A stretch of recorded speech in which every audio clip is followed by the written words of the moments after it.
an address from the Deputy Prime Minister, Busoga.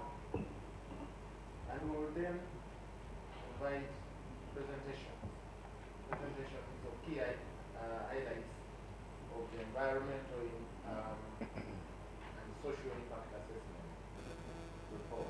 And then the public hearing, the Makuutu project report. And the personalities in the second column will definitely be responsible for the different activities. Then we'll have the key facets of defining the Busoga position on the project, and this will be led by Professor. And we will discuss, define this position, and this will be moderated by and then we will have a summary of key resolutions, which will be presented by us. Closing remarks. We have said that this meeting by around 12:30, we should have analyzed it, and then we'll be able to go and do our business. And we're also aware that there is a demand day, and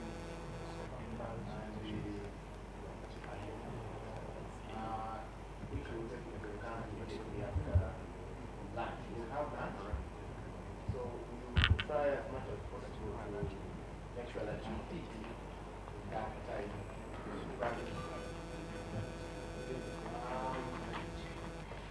Having this meeting relayed live on one of our social media teams, and we also have Baba TV also here. And we'll have other media people coming in as we go along.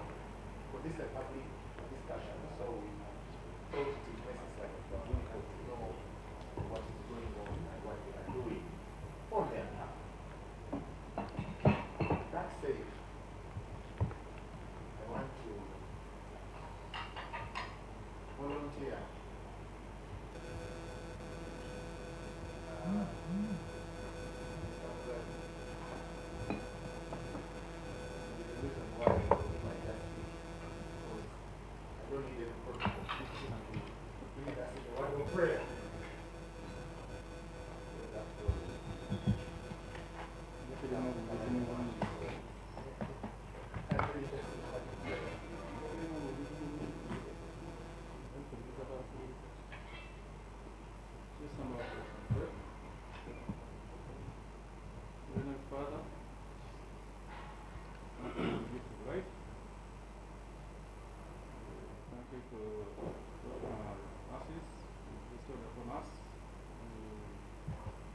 strength into our country development. Thank you. The people that are here, the respected participants, the common cause, the Busoga,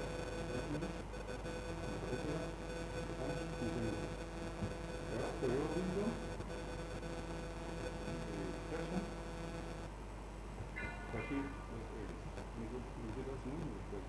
question, thank you so much. That would have preceded the national anthem. So, in this case, it is the negative law. The order may not matter. So, can I raise your hand for the anthem?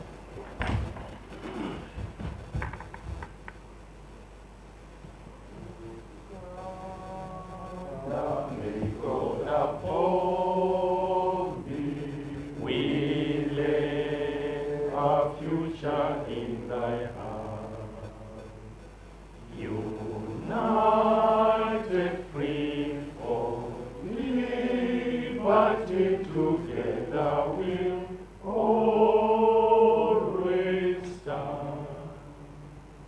So the anthem? Tuliwa kamino yenga twesimyeino, olwaina ipono Busoga chipunga. Kibumba yatuwa olw'ekirale ky'ekikolo tweyimbenga Busoga tebenkenga enserese abantu mwena mu Busoga mwidde twisaninga tukulemberwese bantu nga n'omutwe gwaife male tufuna omwoyo omwangufu tugonzaganenga ennyina ya Uganda eno etebenge tuli bankabino yenga twesimye eno olwalina ifono Busoga Kibumba yatuwa olw'ekirabo eky'ekikolo tweyimbenga Busoga tebenkenga ensenese. Thank you so much. When we get seated.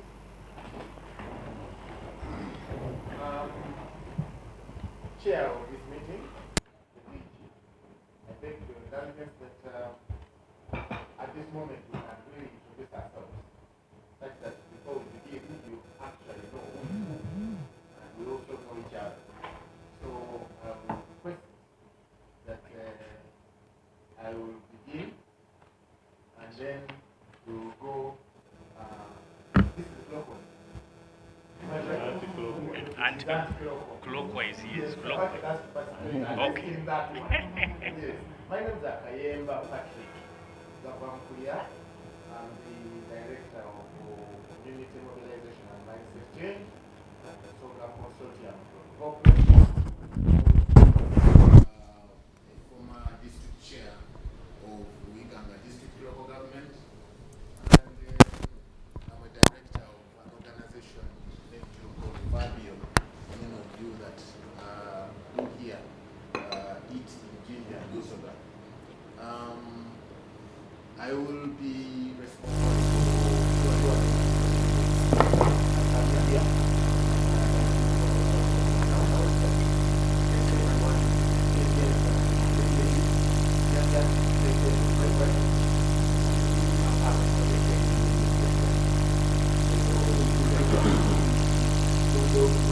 for you. They'll give you good reception. And can I request that you begin here and then like that? Thank you. Good morning, everyone. Good morning. I'm called Bernadette Trauma. I'm representing the district of My name is Acharia Aisha. I'm an administrator with the Busoga Consortium for Development.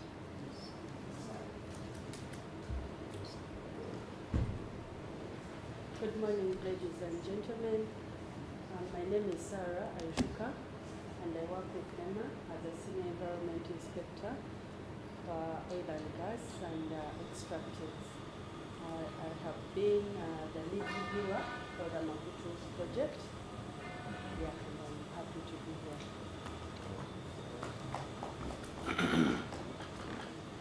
Good morning, ladies and gentlemen. My name is Benon Chigenyi. I am an Undersecretary of the Ministry of Local Government. Good morning, ladies and gentlemen. My name is Wande Antone.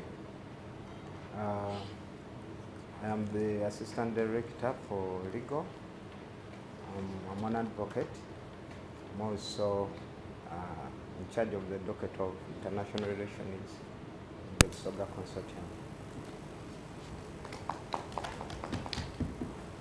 Good morning, ladies and gentlemen. My name is Mlengani Katwalo, also known as Alan.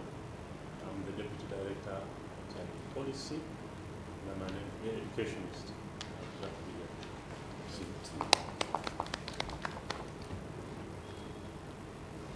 Good morning. My name is Maganda Evans Tabingwa, CEO of Education, and invited party to this forum.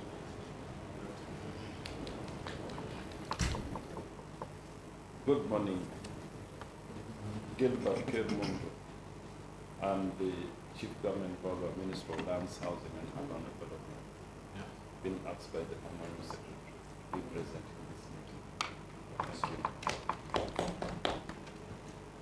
Good morning, ladies and gentlemen. My name is John Benawara. I'm Director of the Busoga Consortium. At the same time, I'm Director of the Inspection at the Ministry of Law. Thank you.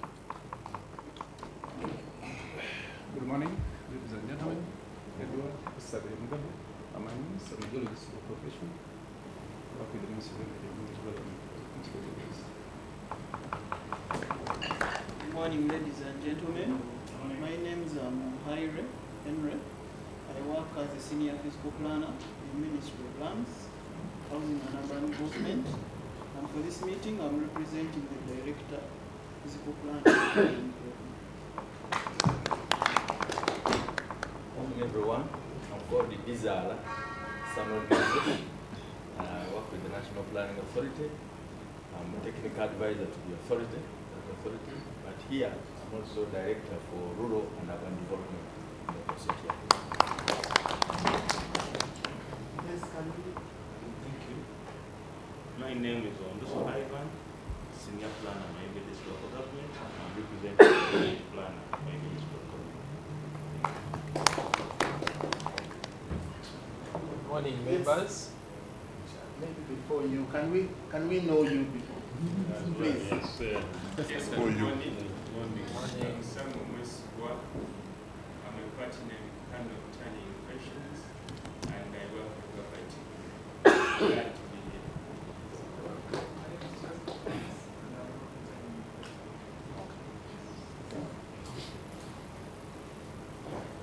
Good morning, everybody. My name is Mula Anthony.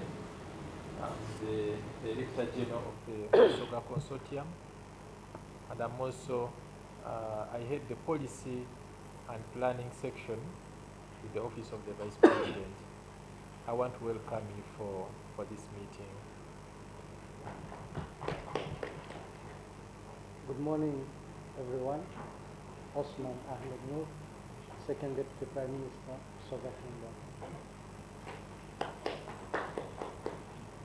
Shall we have the new entrant introduce yourself, please? Good morning, ladies and gentlemen. My apologies for really being late, but I go by name Sintuju Isaac, and I work with NEMA as the head of the oil and gas vis-a-vis extractive and minerals department. I apologize honestly, ladies and gentlemen. Thank you so much, ladies and gentlemen. I want to thank you for that. We know each other. You're welcome.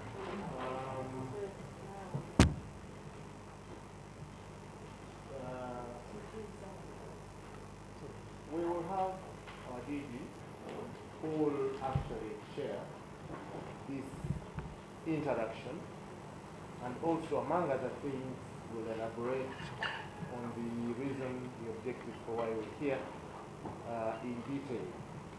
The DG has been working for the Busoga Consortium since inception, and you are aware that It's a forum. So it's an opportunity for us to discuss issues of Busoga, and among other things to also ensure that we are on top of issues that are happening in Busoga and see how we can galvanize the different efforts from the different personalities to be able to cause change in Busoga. So this is a subject that our DG has been interested in for a long time. We've been grappling about it, discussing, and a lot of groundwork has been going on, and this is now the right time for us now to say, okay, I think we need to expand this conversation with other like-minded personalities, and I'm happy that on behalf of the structures of Busoga Consortium, is here to take us through this process. So the floor is yours. You invite our to address us. Thank you. Members, tuyida kozesa both Olusoga n'Oluzungu because I trust that all of us have a minimal appreciation of Olusoga in this house. Wali watategeera mu Olusoga That might be a tall order for some. If you don't mind, let's stick to it.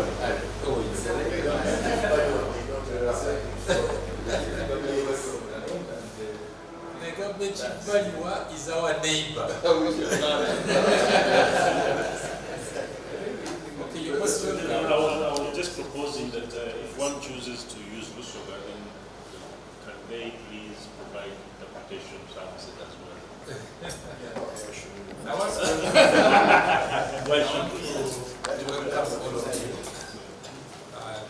to this meeting. And I want to thank each one of you for honoring this invitation that was sent to you to come and be part of this dialogue. Today is a special day in as far as the efforts to change the socio-economic transformation or drive the socio-economic transformation of our sub-region is concerned. The uniqueness about this day is that we gather in this boardroom some of the best brains in the country emerging from the Busoga sub-region to share thoughts and also develop provide a guiding way forward in regards to some of the key resources that we have in our sub-region. In particular, we are here to have a dialogue on the proposed Makuutu rare earth project. As you may all be informed, Makuutu rare earth elements is a part of the very many mineral resources that we have in the sub-region. These have been summarized in the Consortium documentation, specifically the Busoga Development Agenda. This provides you a spectrum of the key mineral resources that are endowed by Busoga. Among them, apart from the rare earth elements, which are 17, we do have gold in Busoga, we have uranium, we have a number of them. I want to refer you to the Busoga Development Agenda so that you can further appraise yourself on the several mineral resources that we have in Busoga sub-region. However, one of them that has come to the spotlight is the rare earth elements that recently was announced to be one of the biggest deposits of such a mineral resource in East Africa. Actually, I think even in Africa, this depot should be having a favorable position in ranking. So we are here, we are gathered here as the it's not that others are not excellent, but we thought that those of you who have been convened here, you can be able to kickstart the discussion, the professional discussion, with a view of tendering guidance to our political leadership and facilitating the building of consensus in as far as the Busoga position on these mineral resources. I want to thank the Busoga Kingdom under the stewardship of Baba Iseife, Isebantu wa Busoga, His Royal Highness William Governor IV.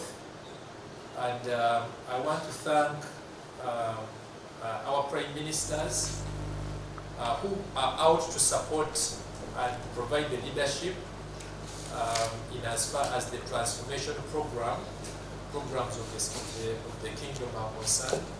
The Consortium works closely under the stewardship of His Royal Highness the Chalazinga. I want to clarify that very clear so that we may all appreciate it. We work under the close stewardship of His Royal Highness, the Chalazinga. So the consortium is one of the initiatives that have been championed by His Royal Highness, the Chalazinga. And the main role of the consortium is to steer development-related programs of the sub-region. You're most welcome.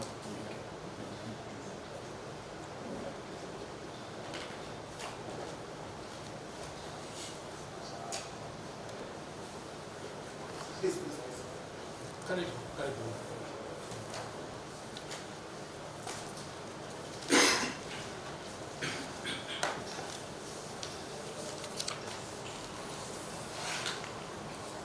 So the consortium was set up in the year 2017 in April with the main purpose of steering or providing technical leadership in the socio-economic transformation of our sub-region in liaison with other established entities at the national level and also in collaboration with other potential partners in the international arena. The consortium, under this, the consortium leadership,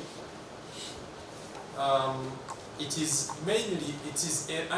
a local government-led development initiative that works to ensure the building of cohesion amongst the different categories of stakeholders of Busoga.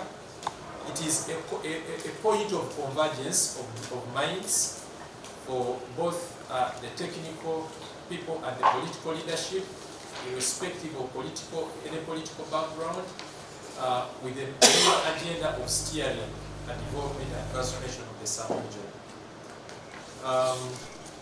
In the year 2020, we did have the launch of the Busoga Development Agenda as a footprint or as a regional steering document that is our guiding document for the transformation of the sub-region. And recently, this year, we launched the first work plan, which is that kicked off the implementation of this agenda. And I want to take this opportunity to equally thank the Vice President of the Republic of Uganda, Her Excellency Major Jessica Alupo, who has committed entirely to supporting the takeoff of the Busoga Consortium for Development.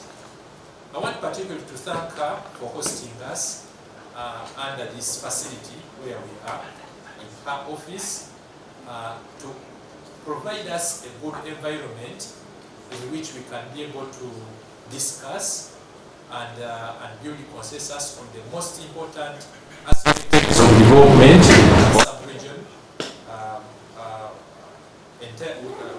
which is this most important resource of rare earth minerals. So on this day, the main reason why we are here, ladies and gentlemen, is to have a discussion. To have a discussion on the proposed Makuutu rare earth project, with a view of having a detailed appreciation of the impact of the social impact report that was worked on in collaboration with under the leadership of NEMA. And then during this same report, we shall have a review, or we shall have an opportunity to listen to the report of the findings that emerged from the consultations that were undertaken by NEMA. And then, most importantly, this meeting will result into the generation of the Busoga Consortium position paper on the project, which position paper will be used to provide guidance to the Committee of Ministers or the Busoga Consortium Ministerial Coordination Committee that is expected to convene immediately following the return of the ministers from their retreat that is scheduled to start on the 16th day of this month. So the discussions we are going to have here are going to form the basis of providing guidance to the Committee of Ministers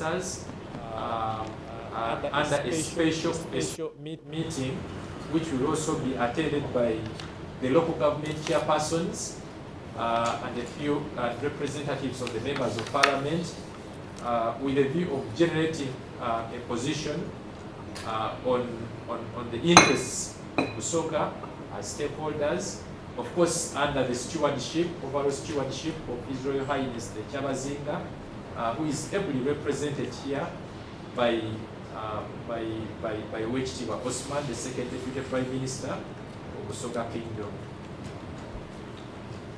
Just briefly, I want to take you through the structure of the consortium for your appreciation.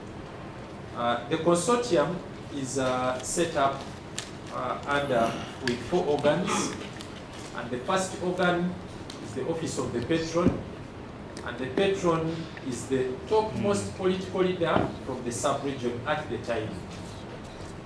And right now, the topmost political leader in the sub-region is the Right Honorable Rebecca Libala Kadaga, which automatically qualifies her to be the patron of the consortium at the moment. And secondly, we do have the Ministerial Coordination Committee.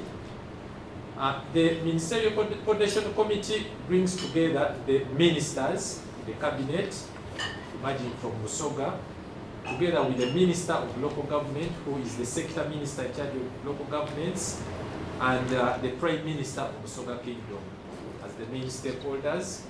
And then these have ex-officials, including the former ministers, the heads of the MDAs, among the religious leaders, the heads of the Interreligious Council, religious institutions, the Director General, the Governor of the Consortium, and among others. This is headed by the Right Honorable Rukia Isanga Nakadama, who is the 3rd Deputy Prime Minister, and she is deputized by Honorable Fred Bwino Kyakulaga, the Minister of State for Agriculture. And then we have the 3rd organ, which is the Stakeholders Assembly. The Stakeholders Assembly is led by a local government chairperson, one of the chairpersons of the 12 local governments of Busoga. Why is it like that? And this is the main decision-making organ of the consortium. As I earlier noted, the consortium is a local government-led development initiative with the responsibility of facilitating or implementation of programs and supporting implementation of government programs, as well as undertaking initiatives that are intended to spur the transformation of the sub-region. We believe that the consortium picks its mandate from the leadership of the local governments who converged under a memorandum of understanding, with the support of the Solicitor General, and also with the resolutions from the local governments that constitute Busoga sub-region. These were council resolutions, and out of these resolutions, and with the guidance of the Solicitor General, the consortium was set up. So, and we also believe that actually all our leaders, they belong to a certain local government.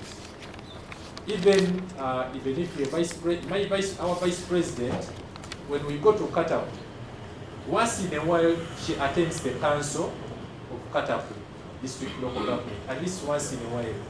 So all the political leaders have a bearing in the local governments. That's why we thought that if we are to transform Busoga, we need to empower the local governments. We need to make them strong. We need to support them so that they can be strong implementation pillars in the drive to transform the sub-region. Then lastly, the consortium is headed by, the Stockholder Assembly is headed by Mr. Sanya Ronald, who is also the district chairperson of Namaingo district, with the title of a governor. And then we have the district chairperson of Luka, Mr. Wakaze Simon, who is the vice governor. And we have the secretariat. In this book, the work plan, the first work plan under the Busoga development agenda on page 6, you'll be able to see the structure of the secretariat, but then also the entire structure of the consortium, right away from central government, office of the vice president, to the Ministry of Local Government, and then His Royal Highness the Chabazinga, the patron, the General Assembly, the Ministerial Coordination Committee, and then the Secretariat. So I want to thank you once again for coming, and I want to request that we freely discuss, we freely interact, we freely share our thoughts with a view of being able to provide the best advice to our political leadership. As technical people, we are part of the secretariat framework of the consortium. We are part of those who are meant to provide technical support to the political leadership of the sub-region, to be able to guide in such a way that should be able to drive our sub-region to the desired transformation. Allow me, as I conclude, to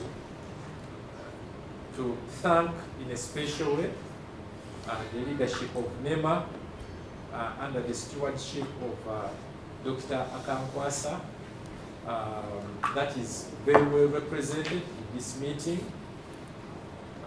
You're most welcome. And allow me in a special way to thank the Ministry of Lands, that in a special way is very well represented in this meeting. Of course, as we know, these resources are found in the ground, on land, under the ground. And land is a contentious issue. Some of the locations of these locations of these mineral resources, some of them could be on private land. And so the aspects of how we are going to manage to ensure equity when the time comes to implementation, execution of this, of the evacuation of this mineral resource is concerned, it's very important. So we have the government chief valuer, the Republic of Uganda, who is also a commissioner, Mr. Gilbert. I want to thank you for coming and being a part of this discussion. And together with the colleagues you've moved with from the ministry, we also have one of our brothers, the Katukiro of Bogweli. You're most welcome. Also the Deputy ED of Uganda Bureau of Statistics. You're most welcome, our brother. You'll be able to introduce yourself more when the time comes. then our colleagues from NEMA, from NPA, plus the local governments. I want to thank our local government leaders who have, from the districts of Mayuge, Bujiri and Bugweri, who have sent their officials to be part of this meeting. And I want to thank Tanya Innovations Africa, led by OHT1 Maganda Evans. Tabingwa from Luka for having been able to provide us this live coverage online so that our people out are able to follow the proceedings of this very important subject. And I also want to thank the members of the media. We specifically invited Baba TV, NBS TV, the New Vision, the 3 media houses to be part of this discussion. And I want to thank you for honoring the invitation and being here during this important discussion. With those remarks, at this point, please allow me to invite the Katukiro, Busoga Kingdom, to share a special message in regards to the purpose of our being here, and also a message from His Royal Highness, the Chawazinga. Thank you so much for listening. Your permission, allow me to stand up.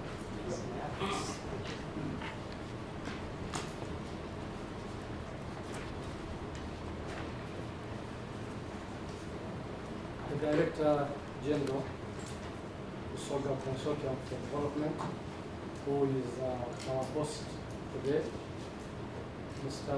George Nabongo, Deputy Executive Director, UBOS, and also the Katukiro of Bugwe Chiefdom. Under Secretary is present, the representative of NEMA, the representative of the Ministry of Energy and Mineral Resources, representatives of local government, legal officers present, members of the Busoga Consortium for Development Secretariat, all media houses present here. Distinguished ladies and gentlemen,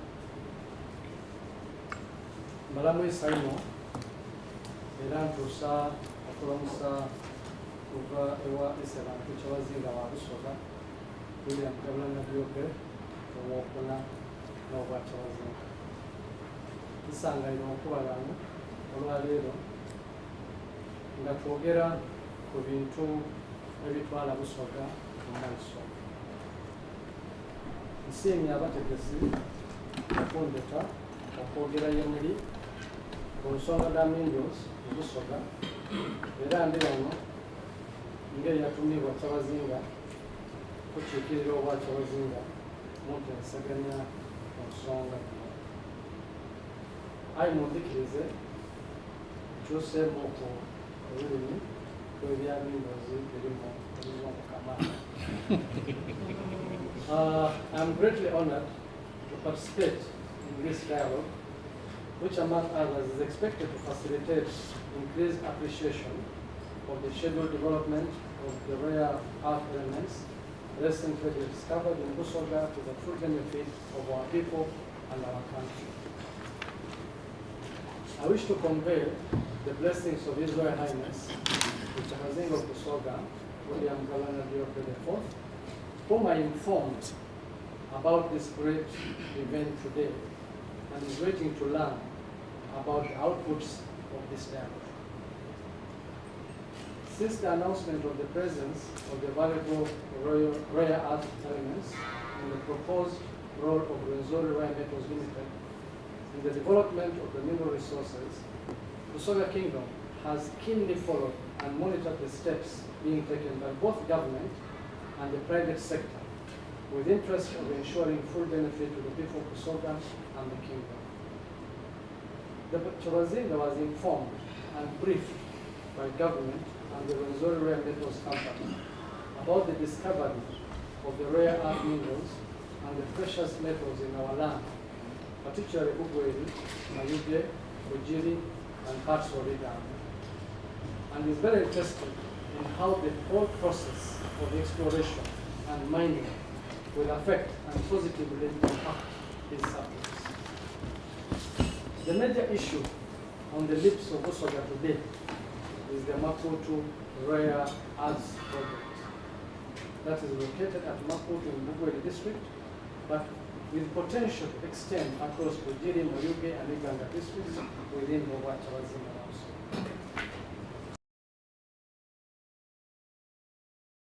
To construct mines and carry out mining operations in the area. The project lifetime is being approximated to 27 or more years. Preliminary objectives of this project have been sanctioned by government, although government is yet to grant a mining license to the company. The company has approached Obachalazinga expressing interest to work with it on this project, and contact between the parties has been officially made. To underscore the level of importance attached to the development of our rare earth elements, His Royal Highness the Chalazinga assigned me the responsibility for coordinating the interests of the kingdom on behalf of Busoga in the development of the project in the best interest of Busoga. The role of Obachalazinga. I will give the rationale of our involvement by giving an overview of the role of the kingdom as guided by His Majesty Chalazinga and our Constitution. As an institution, we are the custodians of Busoga's culture, norms and heritage, obuwangwa, ennono, n'obukombe obw'okugatta ba Busoga. Kitukakataku okukuuma obutonde bw'ensi yaffe Busoga. At the same time, we complement government programs for the socio-economic transformation of our people, income development, through majorly advocacy and mobilization, plus possible through tangible projects like providing scholarships and skilling our people, among other programs that improve the livelihoods of our people. It's also our major responsibility to be at the forefront of advocating for the well-being of our people and the environment which supports our existence by rendering our voice, counsel, and guidance in times of need. About the subject matter of the Makuutu Rare Earth Minerals project, the Ugweri, Mayuge, and Ujiri, is one of the things that fall under our major responsibility. The project has a variety of issues, including our core responsibilities of culture, sociological, and well-being of our people. The King and the institution acknowledge that we are only the current partial custodians of this natural resource, acting on behalf of the millions of Busoga and generations to come, and that the Busoga community looks up to us as the most suitable source of guidance and offering leadership that will guarantee a win-win situation to the project and our people. His Majesty has therefore guided as follows. 1. He appointed me to lead the engagement of stakeholders and together with the Katu Kiruwekitiro Joseph Muvawala, ensure that the interests of the Busoga, especially in the affected areas, are properly handled and give them the necessary support through all possible means to ensure compliance with best practices in the industry. 2. To engage government, both central and local government, in a bid to give the necessary support and to advocate for fair sharing of the proceeds of these God-given resources by sharing it with the institution and in form of improvement to the region via putting tangible infrastructure and development projects in the region. Permit me now to emphasize that His Majesty and our team will be heavily relying on the Busoga Consortium for development. The national politicians, the academia, local government leadership to realize this objective. 3. To engage the mining company and give it the necessary support and providing leadership as they go about handling the issues of the project affected persons, PAPs. Allow me to note that the Rwenzori company has also approached us and requested for the same kind of support and guidance during the project cycle. The current status now. 1. We have gathered and continue gathering necessary information pertaining to the project and are very equipped to engage. 2. There is ongoing briefing and consultation of key Kingdom and Busoga stakeholders. 3.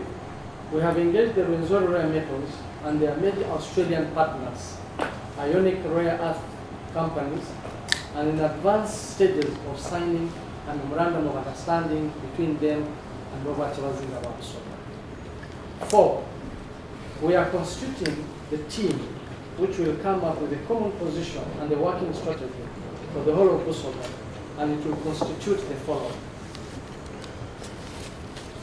specific mineral industry and development experts committee, our Kingdom core committee, representative of our structures, the local government representatives via Busoga Consortium, religious leaders, the business community, key political leaders, the academia, the diaspora, and some key civil society and pressure groups aligned to the Kingdom, among others.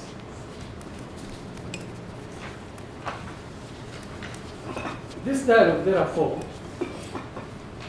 is a welcome and timely initiative, being one of the steps towards generating a Busoga position on the project. And I'm here to tender the goodwill and blessing of His Royal Highness the Chabazinga Busoga on the scene, which will definitely feed into the Busoga strategy. I wish to thank all the Busoga professionals, technocrats, members of the academia, the media, who are actively involved in contributing to the building of the socio-economic glory of Busoga on this subject matter and in other areas. I would like to inform the general public that we are open and we are welcome to anyone to contribute with all forms of ideas and strategies.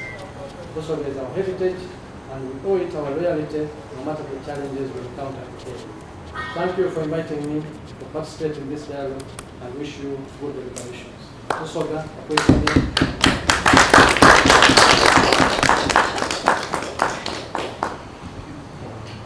Thank you so much, Katukiro, for the very good and very strong message.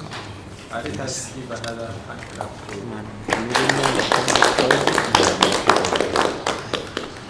we want to thank you for the message and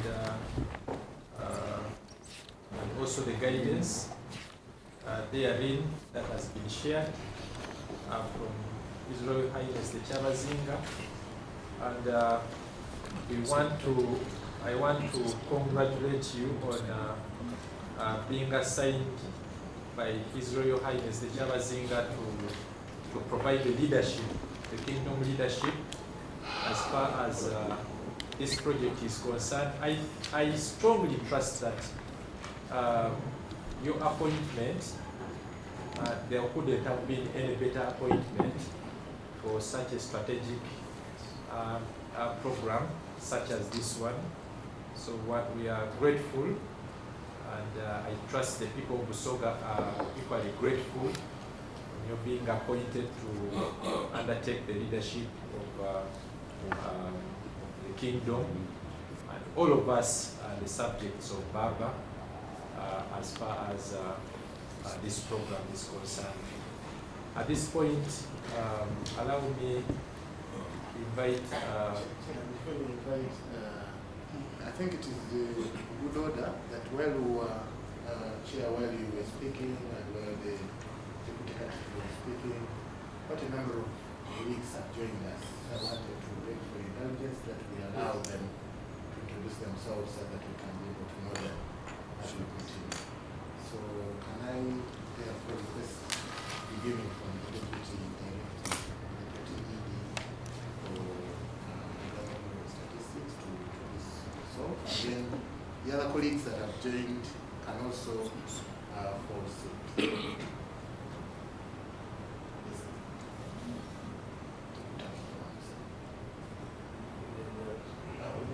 Please, Thank you. Good morning, Wakabwa. Good morning.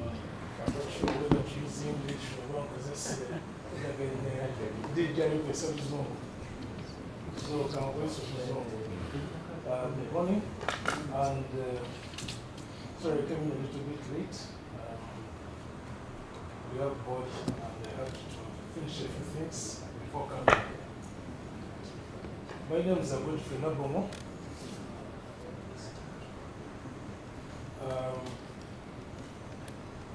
You see, Makwa government, the Deputy Director of Statistics. But more relevantly, where we are here, and the Katukiwa Google Chiefdom. Did I happen to be a core stakeholder in Google, because I'm also the head of data for Sesach Deconary. And Dimutake Makuutu. So this matter does not touch me only as a matter of responsibility, but touches me even personally. It is in my heart. So my perspective that there, I want to thank the DG for having invited me, and the appropriate time I go to make my statement. Thank you. Thank you so much. Have you introduced yourself? Mugabe not. You are just introduced. Good morning, everyone. Good morning. Thank you, Mr. Governor Kayemba. My name is Sam Ibanga Mugabe. I work with the NBS TV, sometimes as well with Next Media Services. I'm with my colleague Moses Namayo. It's from Ugwe, Chiefdom. So Moses, you are here. So I happen to be the spokesperson of the Water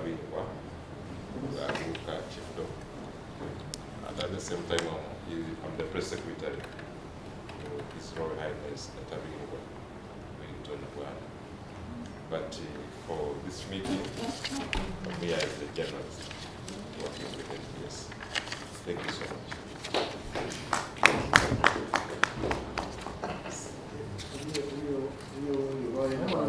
Please.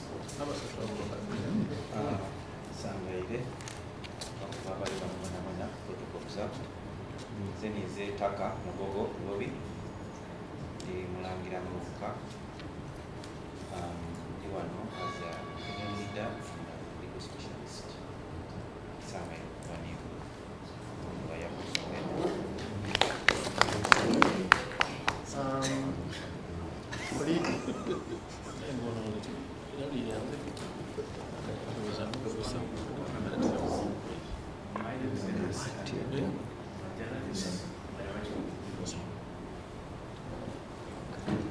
Thank you so much. Yes.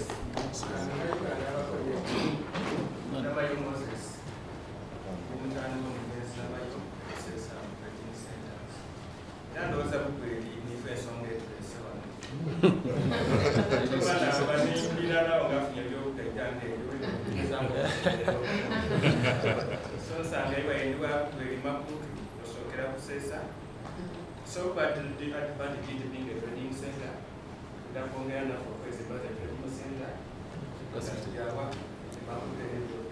Focus it.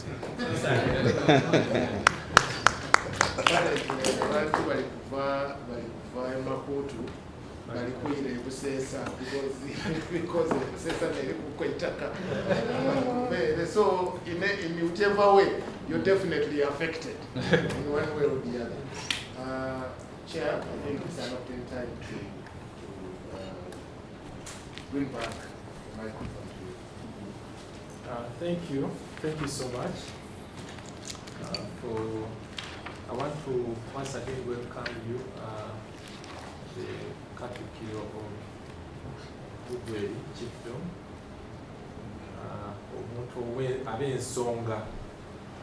why we are here. together with our brothers from the BS family and also from Energy. Energy, I forgot to make the special recognition of Mr. Edward Isabile, one of our specialists in that ministry, whom we are so proud of. So allow me at this point to invite a representative of the national of NEMA to be able to take us through the report, which is going to form a basis of our discussion.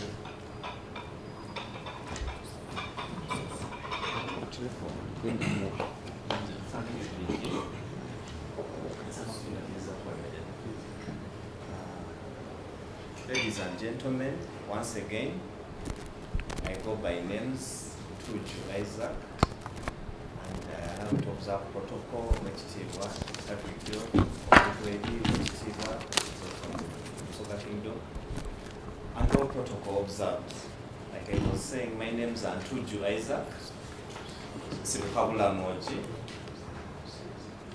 Mulangira Wabula Moji, Bambu, circles that I'm usually very happy.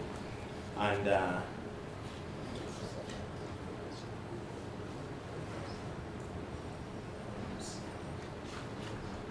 sure. Thank you very much. For the preliminaries, I will stand and stand up to Chama technology. I'm fortunate enough to need my father-in-law, which team Wamani Mutengu Kif, Abamwidi, Yakoleda in Busoga for very many years. So, generally, I work with NEMA, Nakola Ministry of Energy, strong relating Magana, Biom, Mitaka Mamisa, the Yakoleda, Namana, NEMA, Yampoz and Bian, my say. Munaso Niwa, Yakola presentation, I hope Mpezo, so can I little Kwetonda, Vewa Idi, Wanema. Dr. Kankwasa, Bayogere DG, and he really was keen. I Bakamabe Bamba Bamsinzi Zaman. Hopefully, myself and my colleague Sarah Baliwano, we shall do justice to the meeting, since we have handled this project over a period of years. A presentation, unfortunately, when I screen but we will try. I have a few handouts.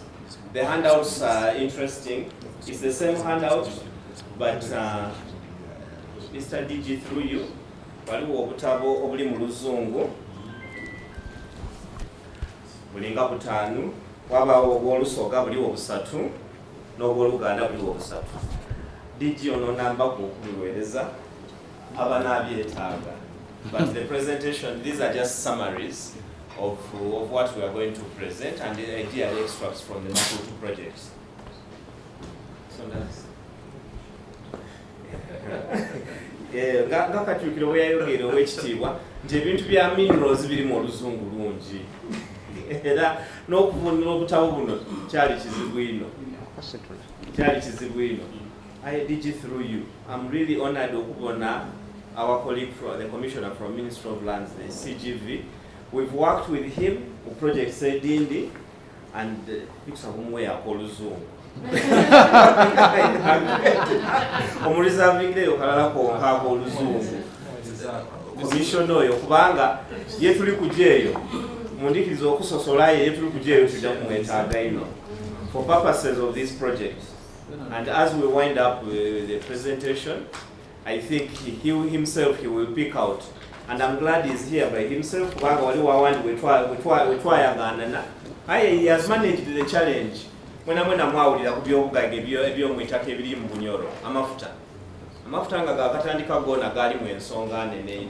Gaali mu egumba y'omwami oyo ni office ye, balina engeri gye bakigemyemu nti tikitambula bulungi. Era katusabe nti ni kino ekyaifa n'akigemaku. So kutandika ni presentation.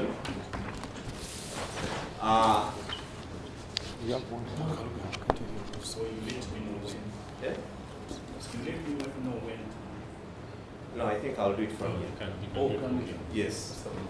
So presentation will be highlighting. The presentation shall highlight, I apologize. There will be an introduction. We look at the key aspects of the Makuutu project, ideally the technical outlook of the project. We shall delve into the ESIA process and the review, and then we'll endeavor to discuss the key findings from the disclosure or the ESIA review process that included public disclosure and public hearings, and then some conclusions to that effect. By way of introduction, allow me to first define what is an environmental and social impact assessment. This is the systematic process of identifying the potential impacts. You identify or you predict potential impacts of a project. After doing that in a systematic manner, you look into the possible alternatives, consider the mitigation measures, and as well as the management and monitoring aspects of that project. All these studies closely work to consider as well the interrelated socio-economic, cultural, and human health impacts of the project, which can be both beneficial and adverse. Impacts can be beneficial or adverse for any given project. Legally, ESIA is enshrined in the laws of Uganda. Environmental and Social Impact Assessment, it is enshrined in the laws of the country. The National Environment Act, number 5 of 2019, especially sections 112 and sections 113, they speak of the need for an environmental and social impact assessment. But given that this is a mining project, it is specifically catered for under the Mining Act, and all these two laws, these are principal laws, there are regulations thereunder which all call for environmental impact assessments to be undertaken. The regulations on environmental and social assessments were done in 2020, and these specifically guide on how ESIA is done and the details of what an environmental assessment requires. Getting away from the law, because it is a legal requirement, and getting away from the law, we get into the project itself. The project description. As OHT, the Katrikilo has said in his remarks, very rightly, Makuutu project, or rare earth elements, is a 27-year mining project to take place in eastern Uganda. It covers a span of 40 kilometers. The mineral reserve has been estimated to cover a 40-kilometer long near surface ionic adsorption clay ore body. So you don't dig very deep, it's close to the surface for you to access the minerals, and it is spanning mainly the districts of Mayuge, Bugweri, and Bujiri. As part of the the project, there will be mineral processing of the products or the minerals, and thereafter they will be exported, but I will discuss that. This map may not be very clear, but this clearly shows what the first phase of this project. The current project that is under discussion covers the area that the red line maps out in that image. And therein, there is also supposed to be some facilities, like the processing facilities, a lot of mineral areas, but this here is why the project will cover in the 3 districts. And as you can see, there are several rivers. Generally, the environment in there is a bit delicate and needs to be handled with care. We have a lot of streams and environmental resources that are there. We thought we would only put 2 layers of this image, but there are other images in the documentation and the EIA report. So what will the project entail? The project will entail, number 1, the removal and temporary storage of topsoil. Because the topsoil that exists at the moment does not contain the minerals, but this is very rich for agriculture and livelihood purposes. So this soil if they are going, it needs to be handled with care and reserve, because they will remove the soil, get the mineral out, and then need to bring it back. So the careful removal and appropriate storage of topsoil. It is 1 meter thick, that will have to be removed. After that, the removal and stockpiling of the uneconomic hard cap overburden. After removing topsoil, then there is still a layer of overburden or material, soil material, rocks and stones that still also needs to be removed before they access the mineral underneath. For 3 meters, they will also remove and again stockpile or appropriately store this overburden.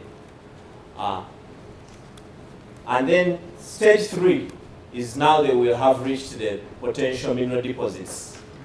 So the rare earth elements, clay ore, will be removed because it is clayish in material, in nature, and so they will remove it using shovels, using trucks, and transfer this material to the processing plant, because the minerals, they exist together with other undesired material. So at the processing plant, there will be several processes to take place, which we've tried to define to highlight here. But ideally, the main issue is that we need to remove the mineral concentrate, the developer needs to remove the mineral concentrate and then leave behind the waste material or the unwanted part of the soil. So when they do that within the processing plant, it will all be controlled with a lot of chemical processes. Sorry. Okay, it will be removed, and then they will concentrate the ore. The rare earth elements, 27 of them, as discussed by the DG. Yeah. 17, I apologize. 17 elements. The rare earth elements will have to be concentrated and prepared for export to the market, and that is the most valuable bit of it. Of course, these are processes explaining that they will precipitate using carbonates, ammonium carbonate, and then they dry and bag the product for shipping to the market.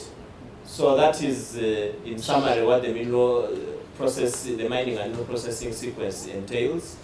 Of course, after they've extracted the rare earth elements, there is the waste material or spent ore.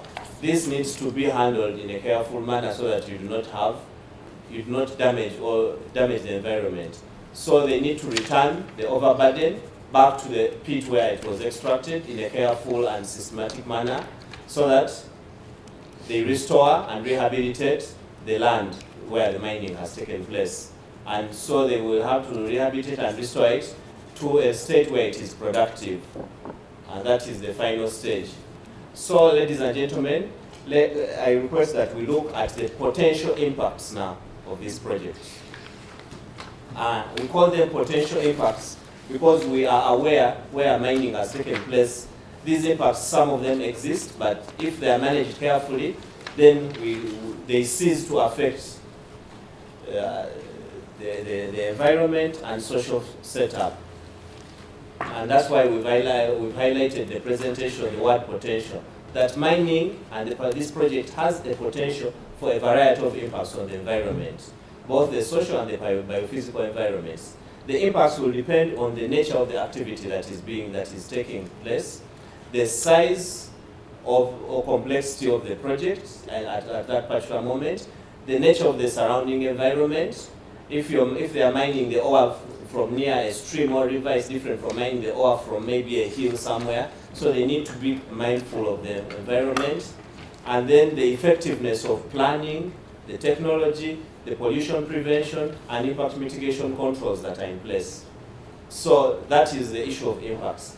And then the impacts that we're going to highlight in the next bits of the presentation, we are certainly confident that with proper care and attention, they can be avoided, impacts can be minimized, and impacts can be mitigated. Being mindful of the second bullet, that effective planning, technology, pollution prevention, and impact mitigation control techniques can be acquired. So what are the impacts that the ESIA points out? In summary, as we discuss this, there is the potential for pollution of land, water, and air. So potential pollution, industrial and mineral processing activities will have effluents and waste material, which if not handled properly, can cause pollution. They are using chemicals as well as a variety of oils in the equipment, so you have the potential for oil and chemical spillage.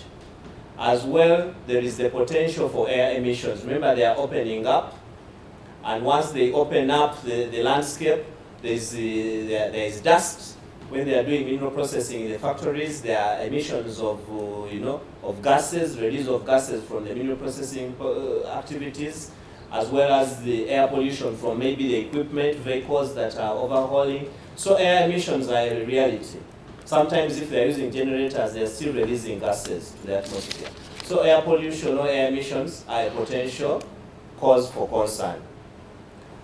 The second bit that we need to look at is the potential compromise of the ecosystem health. Here we are talking about, we've talked about removing of topsoil, which means the topsoil is not redundant. There's a lot of vegetation.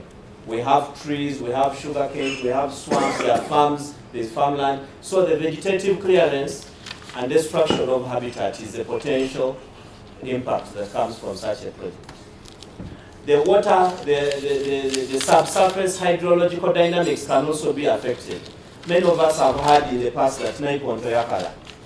How do boreholes dry up?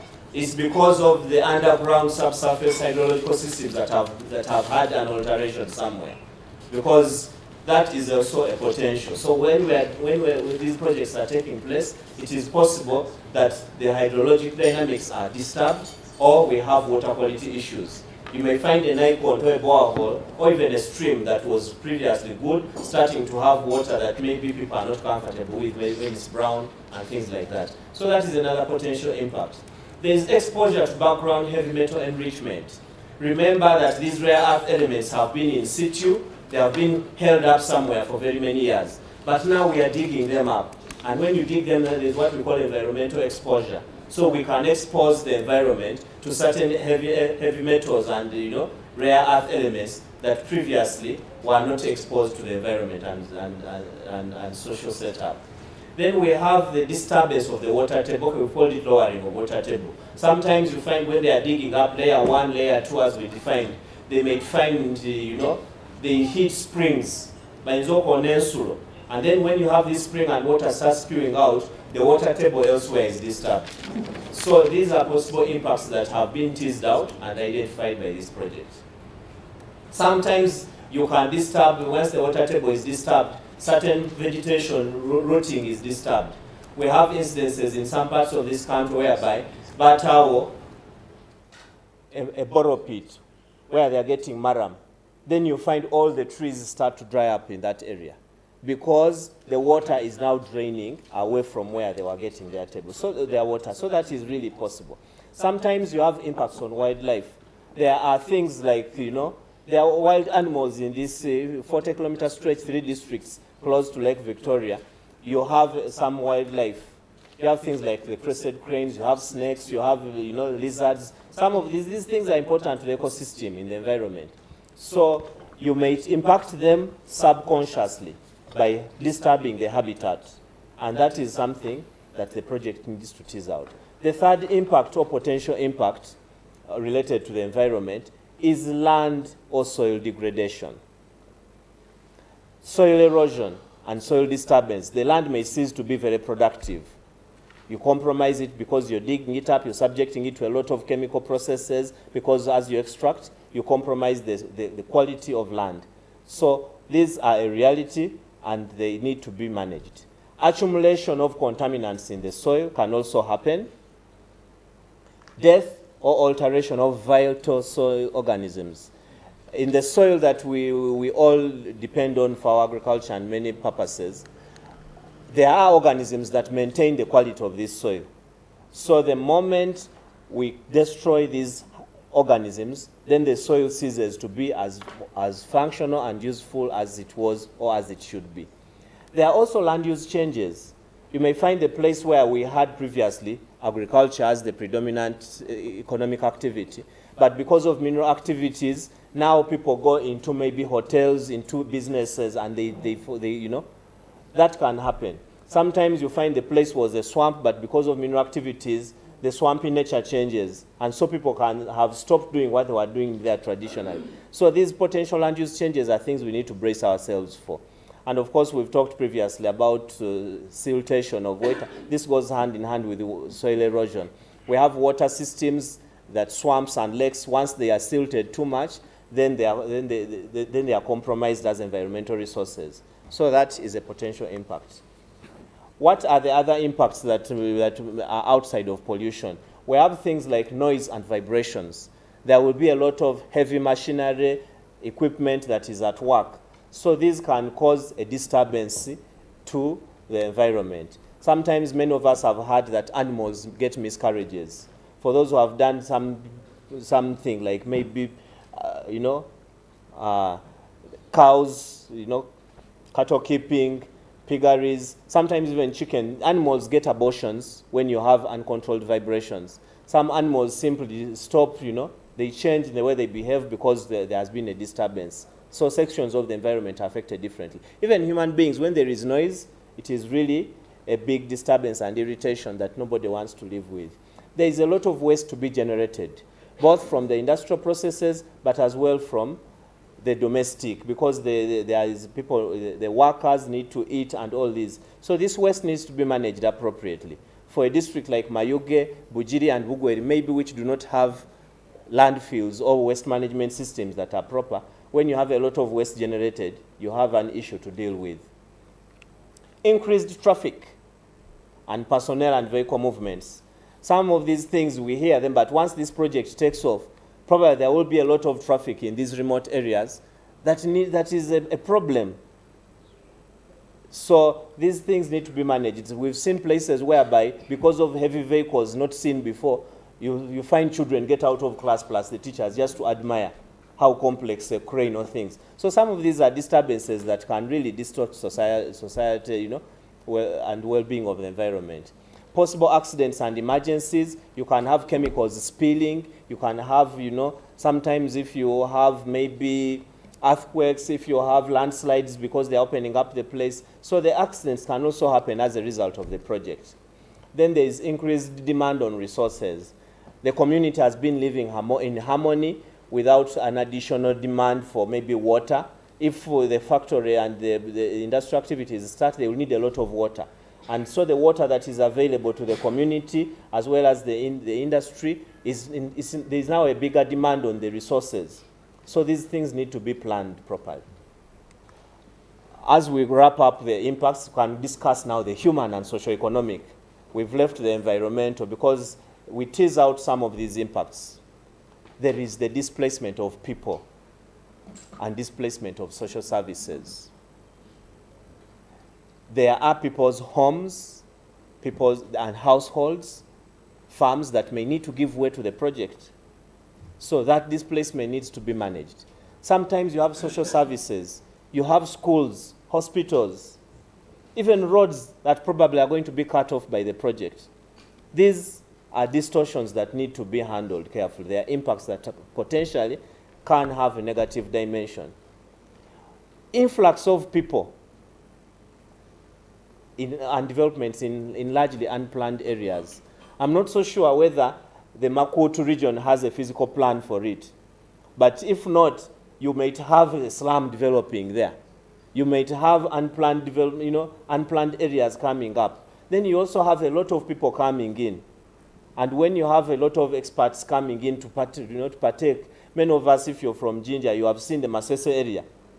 We had a lot of people coming in. I don't want to go try, but you see Masese is a typical example of what can happen, although now it is changing, but this is it, yeah? So influx of people and developments that are unplanned can have an issue. And then you'll find the project not being beneficial. The disruption of social services, I mentioned it in the first bullet. Again, like I mentioned, access to schools, access to water, sometimes it is electricity, sometimes it is, the medical services. These are things that can get easily disrupted because of the project. Impact on other economic activities. People are doing farming and animal husbandry, but now they need to give way to mining. Some of them may stop even fishing or doing other activities and say, well, maybe mining pays more, and they run to the mining activity. Then you see that there is no food, maybe people have stopped agriculture. So we need a careful balance to ensure that other economic activities are not distorted, and that instead they are enriched and they move a notch higher. Because some of these impacts are borderline, and you need to be careful. The project needs to be carefully see which side they flip. There are visual impacts. It can be unsightly when you have uncontrolled clearance. For those of us who have been to quarries, you see when there is a quarry clearance, it is ugly. Yeah? So some of these visual impacts can distort the beauty and the aesthetics of the place. So these are impacts that are there. Possible changes in land use patterns, I discussed this in the previous slide. The stress on available resources, again, we've discussed this, that yes, you have one hospital serving the community, but now you have a lot of people coming in. They all need medical services from the same hospital, and that is really a big issue. Socio-economic cultural disruptions. Ladies and gentlemen, culture can get eroded easily because of big mining, big developments. Culture can get easily eroded. And this is where entities such as the Busoga Consortium come in, because we have a heritage, or the people of this region have a heritage, and their culture needs to be protected. There must be interventions so that you do not disrupt the socio-cultural setups. Sometimes vices come with some of these things. You may find, when things come in, you find, the culture is changing. And so, in no time, you lose your identity. So this is possible, and so there must be proactive interventions to ensure that socio-cultural disruptions or changes are positive, but they are not negative in certain dimensions. Because they are, again, positive socio-cultural changes. If you have children who are going fishing, but now they are going to school but maintain the fishing, I think you have a good balance. So the socio-cultural disruptions are also issues that need to be handled. Inflation, ladies and gentlemen. When you have a rural community in Makuutu, in Mayuge, in Bujiri, rural communities live modestly. When you have such a big project coming in and probably they have expatriates, they are paying a lot of money, then these people can distort the economy, the local economy. If each of those people, they come and live in a community and they can buy, for instance, a kilogram of sugar at 10,000, will the ordinary person in Makuutu be able to purchase a kilogram of sugar at 10,000? Because these are market forces, economics comes into play. And so inflation and economic disruptions are an issue. You need to protect the local people. You need to protect them. We've had this in oil and gas. You've seen people live in camps in the oil and gas. One time they asked the ED of NEMA in Pakwach, why do you let these people live in camps and they should live with us and they have a lot of money?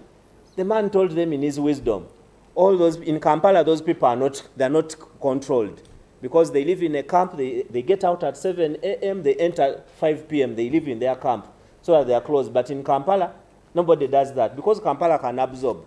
But take to a remote village in Makuutu, take these rich guys working on a project and they're all earning in millions.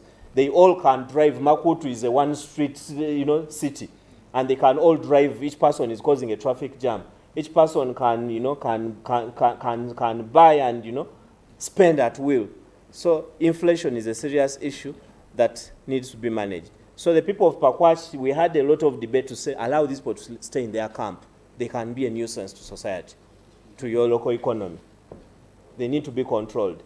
Issues of conflicts. Conflicts can be induced by the project. Conflicts can be induced, can be created by the project.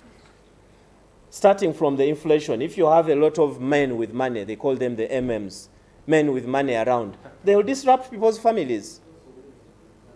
Even women with money, that can also happen. But you see, you have a family dynamic, yeah?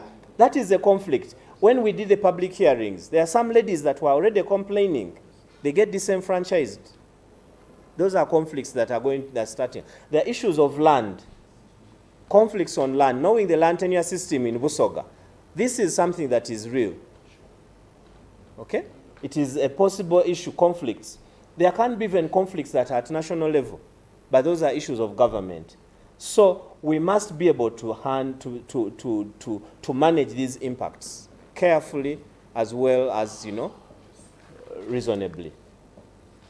Then we discuss, as we come towards the end, issues of impact mitigation. Of course, we want to limit the footprint, how much the mining is clearing. We want to be able to limit that. It is going to be a challenge, but it will have to happen, okay? Limiting the footprint. Can they implement this project in a phased manner instead of clearing an entire 40-kilometer stretch, which can have climatic issues? Can they do in a phased manner and say, okay, we start from Makuutu. When we finish Makuutu, we go to Buzaya and we continue like that. So the issue is they need to limit and phase the project implementation. There is avoidance of sensitive locations. Already, you might have seen in the AI, they were proposing to put a processing facility somewhere close to the swamp. But we've said, no, get this processing facility away from the swamp to another place. So we need to be able to avoid sensitive ecosystems and locations. We need to line areas of potential spillage with the impervious layers so that things, so that we avert the potential catastrophes that can come from there. Then the issues of management of waste. Again, waste handlers that are going to handle this waste need to be regulated. All manner of waste, because waste is a potential source of pollution, it needs to be managed reasonably. And the National Environment Management Authority, in line with the laws of the land, has licensed certain expert-first companies to handle waste. So these are things that they will need to be engaged. We need to restore sites that have been degraded. Environmental restoration is possible and it is real in other places. So the project implementation modalities must provide for restoration. If you're implementing in a phased manner and you have completed phase 1, restore phase 1 as you go to phase 2. So environmental restoration is a reality and it can happen. Improving resource use and resource use efficiency. If they need a lot of water, can they recycle the water? Instead of pumping more water from the environment, from the lake, from the boreholes, then they can reuse some of these. So we do not want living large and wasting, okay? So you need to optimize the use of the available resources. We need to be able to manage traffic. There are issues of harnessing technology. Using the right technology reduces pollution, reduces a lot of wastage. And then, last but not least, is the issue of resettlement action planning. We are glad that we have the Ministry of Lands and the CGV in this place. As the National Environment Management Authority, one of the issues that we found very sticky, and it has been a sticking issue, is the issue of compensation, land use, and resettlement of people. So this is something the developer can never do alone. This involves working together with government, both the central government, the local government, and even the kingdom, because people need to be helped here.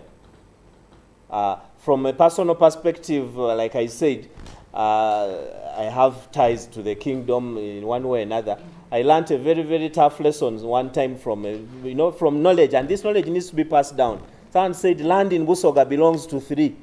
It is very unique. They say it belongs to 3 parties. There is the people who are buried there, who lived there, the ancestors. They have a stake.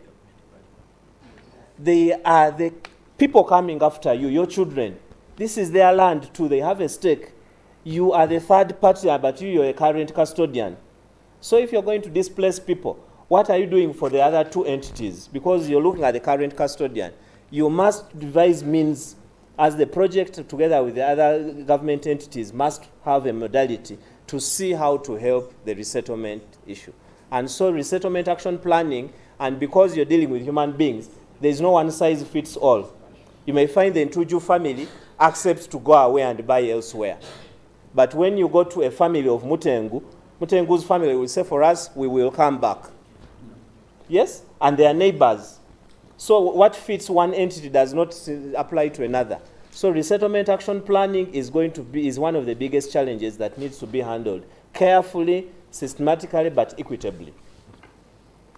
As we wrap up, what are some of the impact mitigation? We need to have a robust environmental and social management framework, including other management plans. And many of these are being developed, and the developer is being guided. There are issues of monitoring. Environmental monitoring is critical. monitoring, self-monitoring by the project themselves, the Makuutu projects. Proponents need to monitor their work and take careful environmental monitoring records and see how the environment is changing. Is it changing positively or negatively? If things are changing negatively, then you need to arrest them. If it is positive change, then we need to enhance and harness that positive change.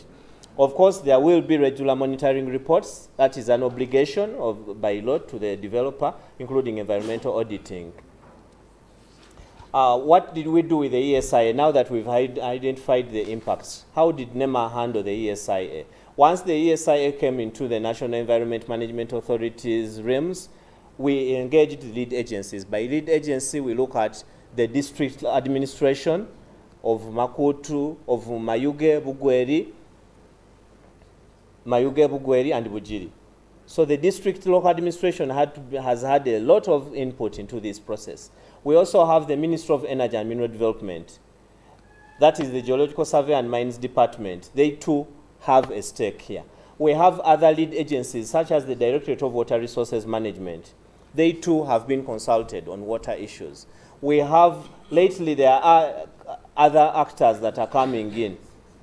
The Ministry of Lands, they too need to come in. So all the lead agencies, we've had extensive consultations to that. We've had a public disclosure regime where there have been discussions on radio. We've tried to provide IEC materials, and what we circulated were the last bits of the booklets. But we tried to have materials so that we pass on information in English, in Busoga, in Luganda, as well as other social frameworks, so that people understand and appreciate this. In addition, there have been consultative meetings with the key stakeholders, like the local leaders from the region. They have had special engagement and discussions on the ESIA. We've had discussions at community level with some stakeholders, the LCs and communities. We've had discussions with the lead agencies. So these key stakeholders, they have been consulted. Then, of course, a public hearing or public hearings were held for this project. Again, to allow the general public to air their views. They have issues, and these issues have been captured as part of the ESIA review. So what were the consultations? What exactly did they yield? What are the key issues or the key take-homes from these consultative processes? The developer should develop a clear strategy for compensation. And this is where they cannot do that alone. The Ministry of Lands, the Kingdom, the district local government authorities are all key actors on issues of compensation. It cannot be left to one actor in this project. So compensation is one thing that is key. Compensation for land, compensation for property, farm, for if there are crops, compensation, social, or economic displacement. If there have been fishermen and they need to go away to a place where they are not fishing, that economic displacement needs to be compensated.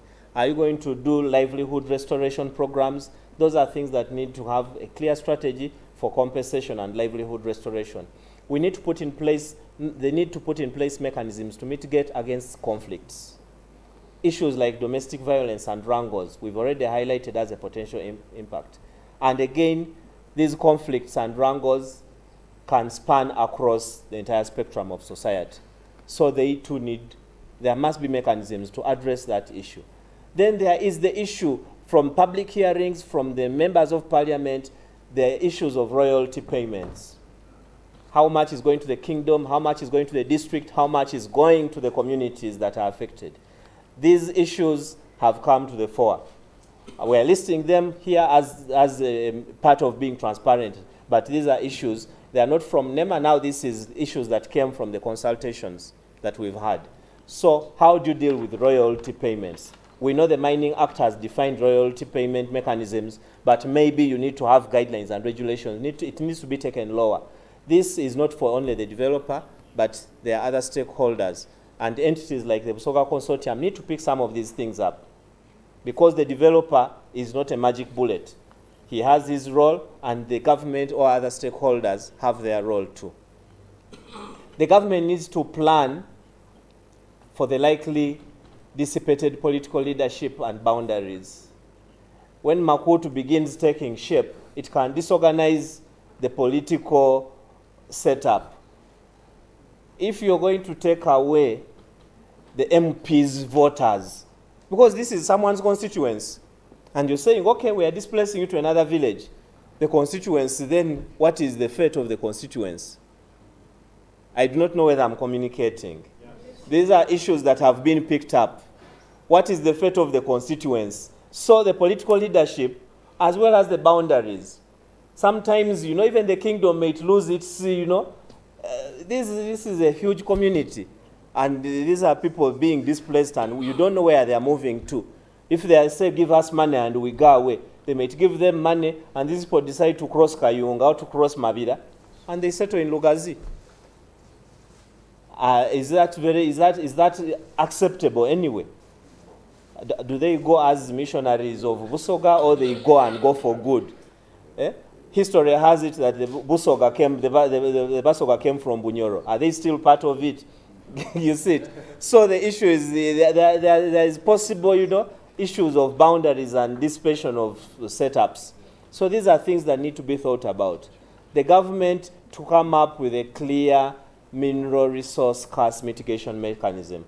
Obviously, extractives, oil and minerals, they are really capital-intensive developments. The returns are usually high. Like we've mentioned, it can become a curse because people stop sending children to school and say, go to the mines.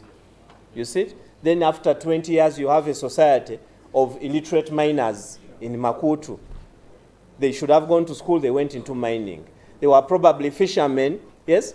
They were fishermen, no farmers. They've all stopped farming. And I think from Busoga, if we are candid with ourselves, sometimes people took on sugar canes in a manner that probably was not sustainable.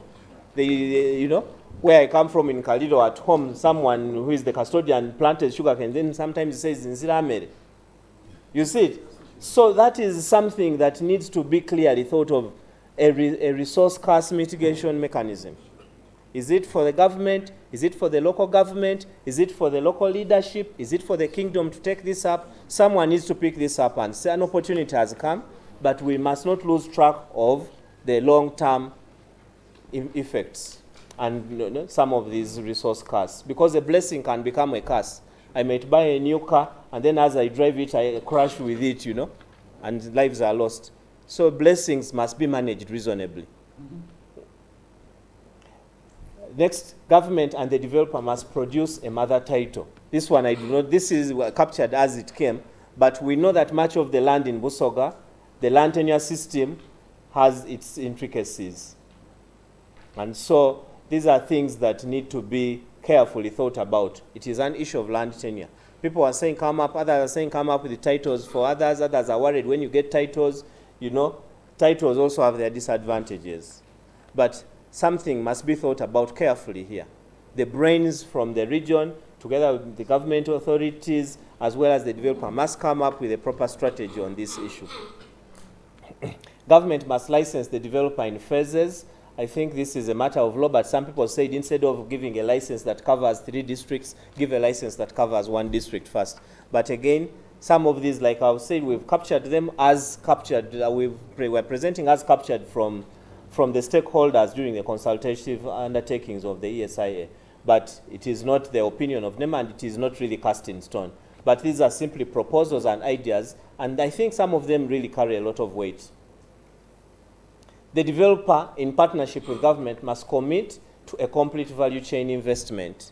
Some people are saying instead of, do the entire spectrum, instead of sending things that, can't the rare earth, whatever they are producing, can't it be done here? Maybe someone wants the phones where these things are being used, those factories to come in the region. But so the entire value chain, government and the developer need to consider it.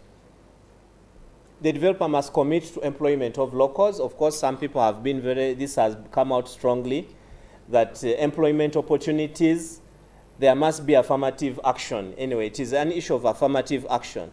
To say you have such a project, and the locals are simply looking on. So issues of employment, affirmative action, and local content need to be enacted or put into the framework of regulating this project. To help the local people to take up technical skills for both within the project, but even outside of the project. So skilling local people to take up technical and marginal positions in the project, but again, there was also the issue of skilling them to continue being resourceful to themselves elsewhere. As we conclude, ladies and gentlemen, the project has the potential for both negative and positive impacts. The key word here is potential. And I repeat it severally because it could be misunderstood in press sometimes. But the key word is potential. It has the potential for impacts, negative and positive. The ESIS actually has proposed mitigation measures that the developer feels are robust and that the authority has considered and is yet to make its final decision.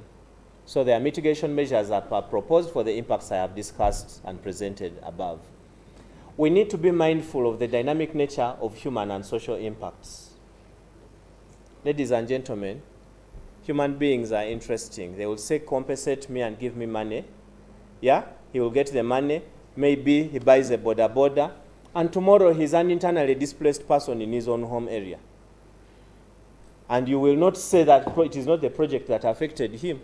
It is still the project impact. Maybe if they had left him where he was without the resettlement, he would still be surviving. So there are issues of the dynamic nature of the human and social impacts. Human beings are never static. The issue, you compensate them today, you need to help them, livelihood restoration, all these things need to be carefully handled. So as they're developing RAPs, we must be mindful of that. So the human dynamic nature of humans will be addressed through a resettlement action planning framework that is still being undertaken. So the resettlement action planning, together with the Ministry of Lands, that's why Ministry of Lands is always working day in, day out, because the dynamic nature of human and social issues needs them to be there 24/7. So that is something that also needs to be attended to. Regulators need to interest themselves in the RAP process and ensure that it addresses the issue. Maybe we needed to add here not only regulators, but all stakeholders. The kingdom, the district local governments, the other lead agencies, they need to interest themselves in the resettlement action planning process. They can bring ideas that help a lot, because a lot of villages, entire villages are going to be affected, and communities, so these need to be handled carefully. Some of the mitigation measures and interventions are a function of government. For instance, if a hospital needs to be built, are you going to tell the developer to build the hospital? Is it the developer's duty or obligation to build hospitals? Maybe, if the developer finds one hospital and he builds one, probably you may need more hospitals because there are people, the increase of influx, So some of these, there must be a partnership with government. And this is, as a person, a born of the region, it would be good to see what has happened in other places, other parts of the country. You see? In the Bunyoro sub-region, government has helped with the roads and infrastructure. So some of these issues, maybe someone needs to advocate and engage government, that given the nature of this project, the government also needs to help and play a bigger role than currently. But this is an issue of advocating for, for government interventions. Like I mentioned, some mitigation measures is like, for instance, building of infrastructure. Of course, this will require various stakeholders, including local governments, to prepare and plan to manage the environmental and social issues that are likely to be generated by the project. Ladies and gentlemen, I thank you.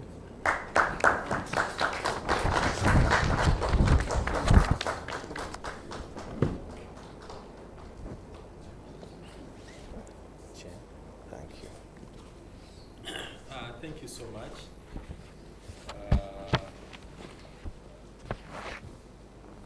Thank you for the presentation. I think the presentation has been very elaborate, and it clearly highlights the necessary information that is needed for us to have a very good discussion. Before we go into the discussions, you will allow me, I will make a little bit of that adjustment into the program. The government chief valuer, according to the presentation that has been made, I'm meant to believe that the government chief valuer has quite some information that could be complementary to what has been submitted by our colleague here.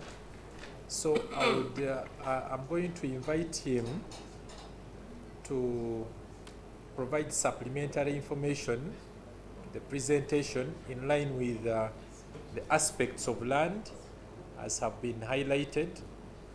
And then thereafter I will invite Professor Katwalo to lay the ground for the discussions. And if I come to the government value, allow me to invite the ED, the Deputy ED of UBOS, our brother Godfrey.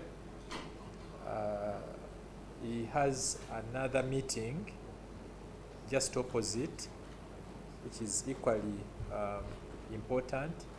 So I wanted him to make a few remarks, and then we can be able to continue.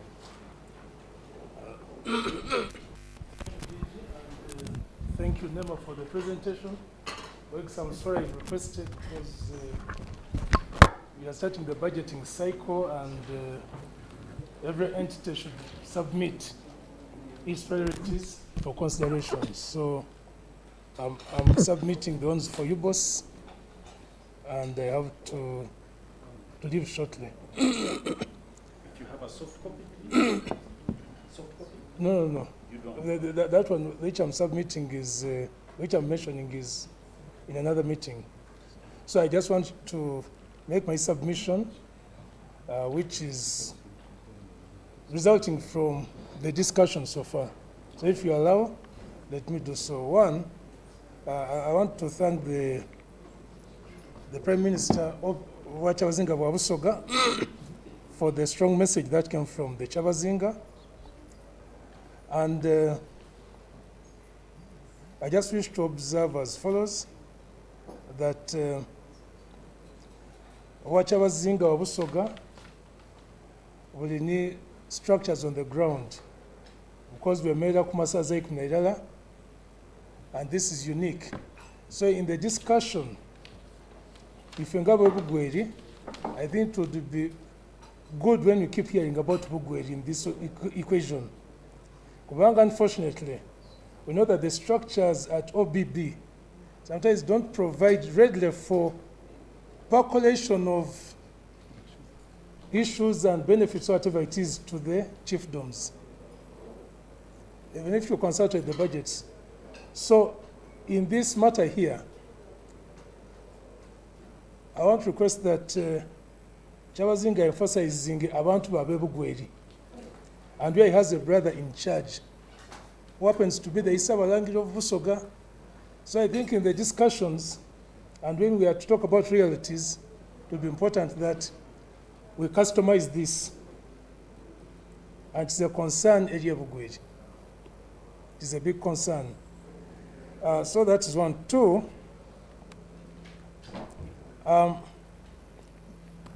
we've heard from the developer how they tend to do business. But very often we know when somebody tells you what they can do and they can do it, you listen in, but sometimes you benchmark. Where has this happened?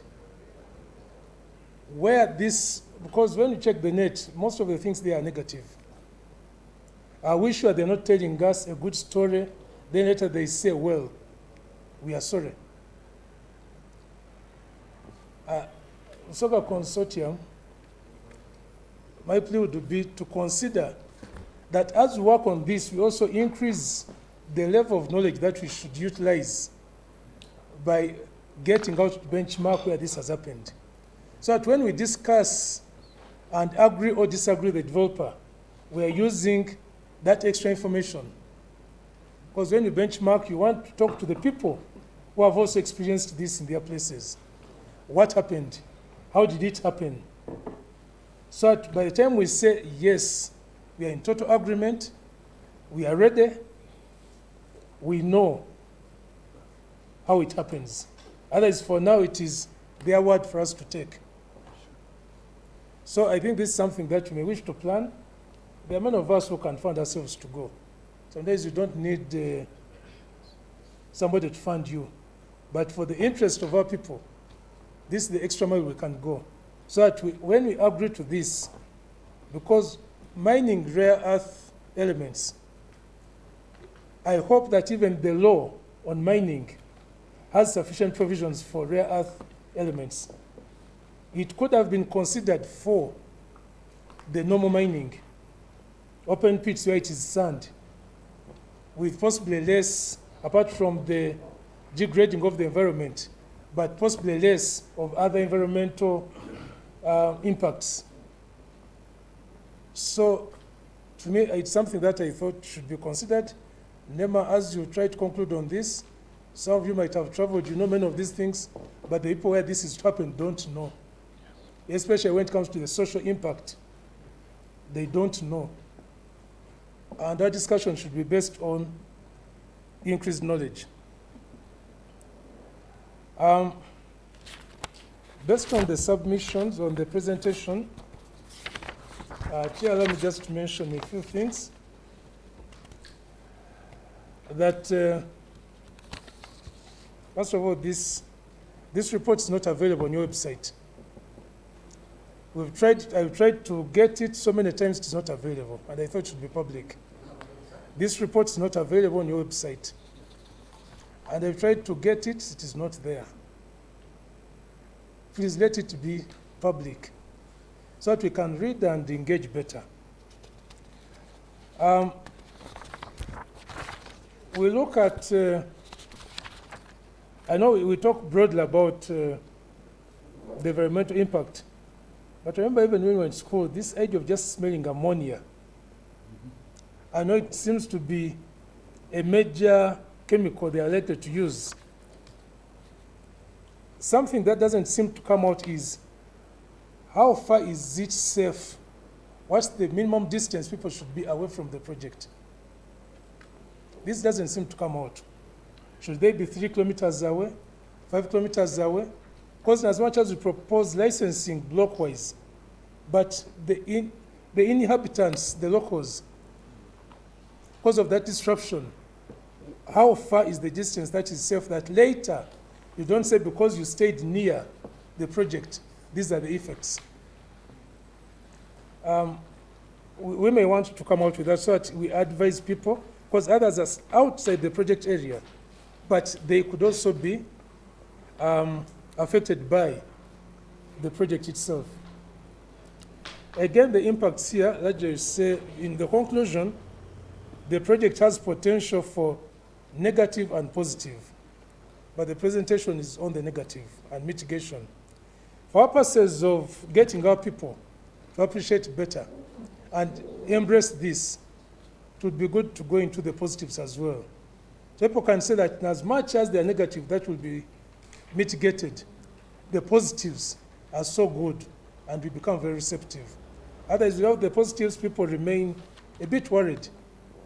It is like, what exactly is in it? What is in it? Of course, the impacts already being felt on the ground, they are there. There is a bit of despair. At some moment, people are refusing to plant food, saying, in any case, we are going away. People are not planting food that they can eat after 2 years because they say we are going away. There is, of course, the issue of, we talk about the change in land use, that one has already started. Because people believe that when the value has come, how should they value my land? I should have coffee, I should have trees. Not all the people have land for cultivation. So people have been renting or hiring some land, now are landless in terms of where to cultivate. So this is already being experienced, even ahead of implementation of the project. So it's a problem. And these are things that must be looked at, that even just talking about it, what do we do for those who don't have where to cultivate? Because people are planting trees, people are planting coffee, and we are encouraging them anyway, that add value to your land. People are migrating in desperation. Because like, I don't want to be taken unawares, but migrating in desperation. So definitely, it is not very good. For people, these are things that socially could be addressed. And of course, in Gabugweri, we have our cultural sites. Where the red marks were, they are slightly outside, but they are there. We have a culture, but that quite culturally, wabayo nempewo. I don't know how scientifically you're going to make sure the nempewo tidija. It don't happen to other God. So, if culture you believe in Empewo, how are you going to work on this?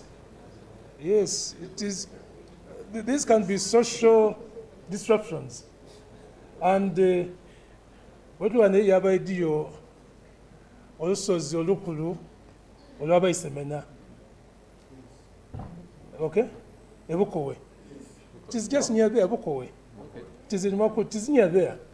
And then Olaba Semena Edukolachi. And that's where the power is. Nabenda over Amena, that's where they go. Now, as in the so what happens is, this is not being addressed anywhere. And as the chiefdom, we are definitely concerned that this must be addressed. And we also know that the voice very often for the chiefdoms is within the kingdom. And in this matter, therefore, the consortium, this ought to come out. Conflicts, they are already there. And it's something that must be addressed. The local leadership are almost now getting a little bit resigned. Kubanga people feel like, maybe you are benefiting and you are taking decisions without us. So the LCs now are feeling like possibly hands off. But more importantly, is even the local government at the district feel like when some of us speak and we say, they feel like you conduct for the message. So there's even that conflict of the cultural institution and the local government. These are real. So the issue becomes, who is the voice of the people? The Makuutu people and the neighboring. Because like rightly say, as people have to shift, the immediate place they may look at is where they came from, or the neighboring area which they may know, and this different. But these people are Makuutu. Who is their voice in all this? That's why at one moment I was saying that in all this is taking place, Makuutu Baliwa. So I'm glad that I was invited. Where are they? Because on the ground, these are things happening. People are not so sure. And I'll tell you frankly that definitely even within, I can't, but people are dealing with what I was thinking about Busoga. If a Makuutu ever go to Finjamuwa, because whatever the discussion that will be with the developer, will become out, Sigala. And that's the fact of the matter, that's what is on the ground. So definitely, I was glad into we may need Owachabazinga to go down on the ground. Come and document our effort as we discuss Ngobo Amena na abantu. Let Owachabazinga show the solidarity with Amena. So this discussion is not in Bugembe, it is not in Kampala. Eke ku ground, Eke Ebugweri. So the discussion is seen to be for the people of Bugweri, by the people of Bugweri being engaged, and because automatically they are people of Busoga and they are for Bantu Bazinga. About to conclude. Impact mitigation, mindset. We need to address the mindsets of the people. Some of the issues we talk about, this must be a deliberate program on mindset. Some of the conflicts, some of the mistakes people may make and whatever, we have to be deliberate on mindset. How people should perceive this, how they should receive. Because I can tell you, at the beginning, people were thinking, project is on. An acre will cost 120 million. That's where they started. Now they said, no, I think it's 60.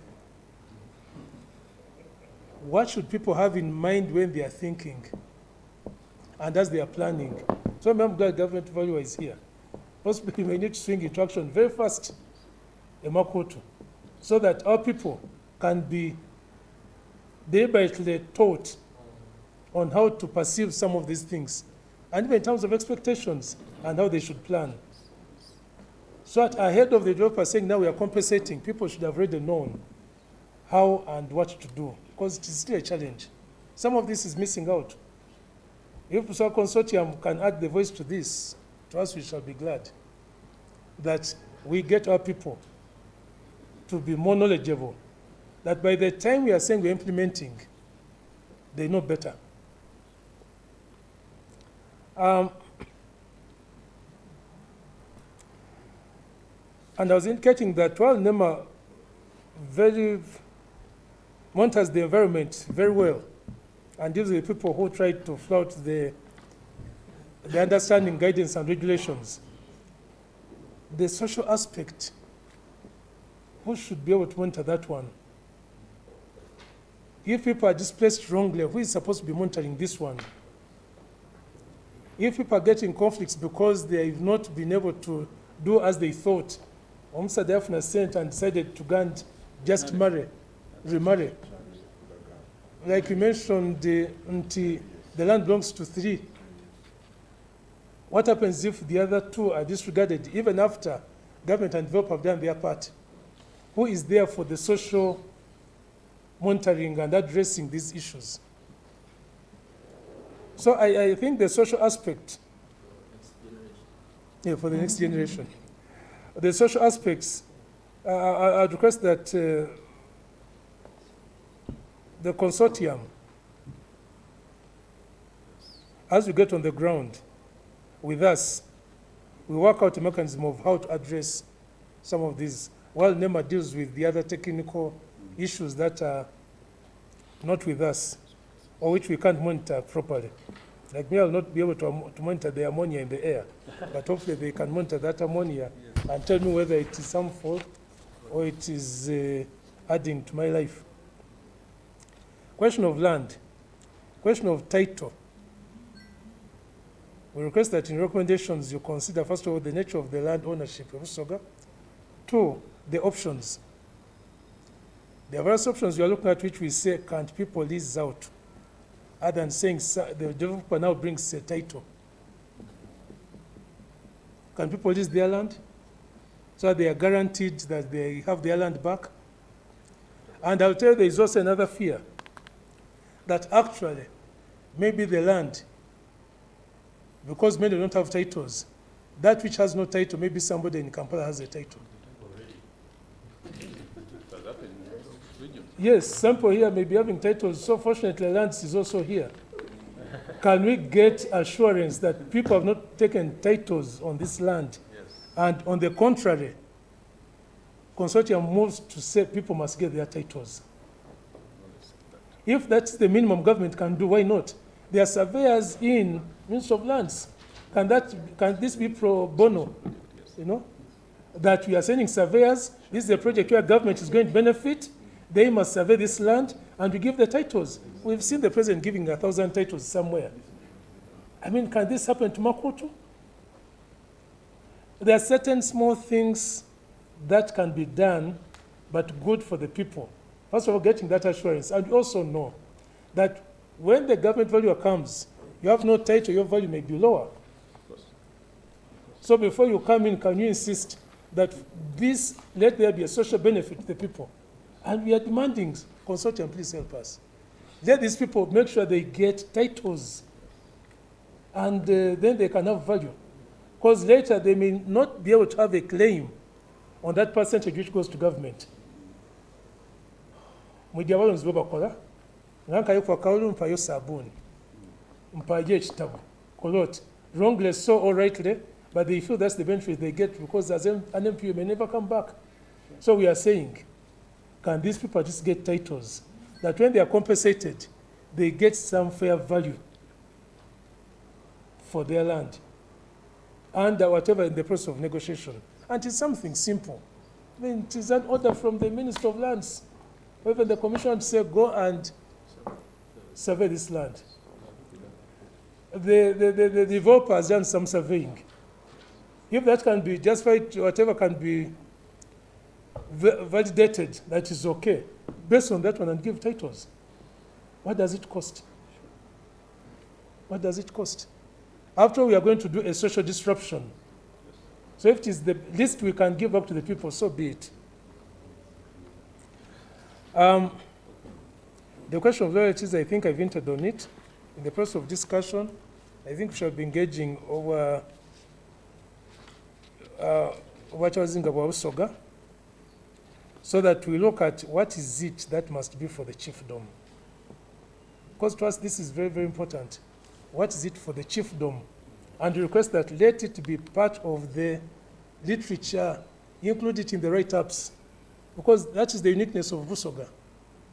Let's not disregard, because if we do, then there is a problem of people feeling alienated. And when they feel alienated, they can do and say anything. I'm not making a threat, but I'm simply making the point. The moment you feel alienated, you can do and say anything. That can't fit with the men. So, have that in your literature, because that is the uniqueness of Busoga, which is not like Bunyoro. Because Bunyoro, it is simple, it's the Omukama. We have Chabazinga, but I never Gandawe, the local chiefs. We can't wish them away.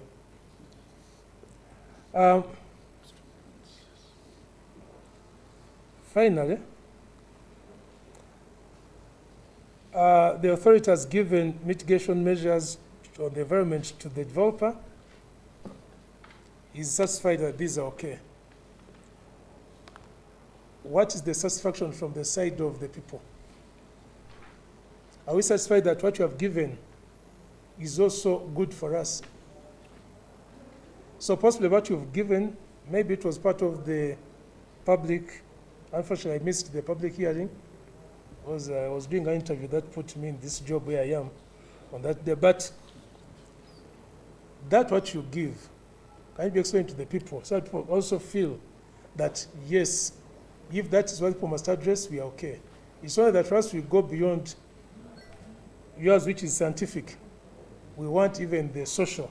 So meaning whatever the mitigation measures should be broad to include the social, so that we are comfortable.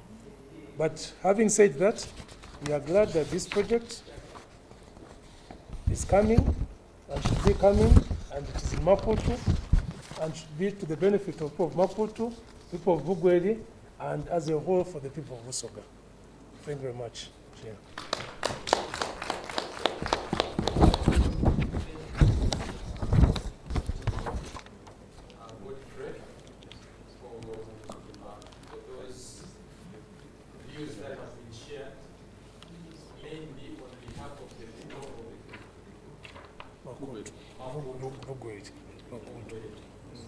I think there are some very key issues that have been highlighted in this presentation that we shall need to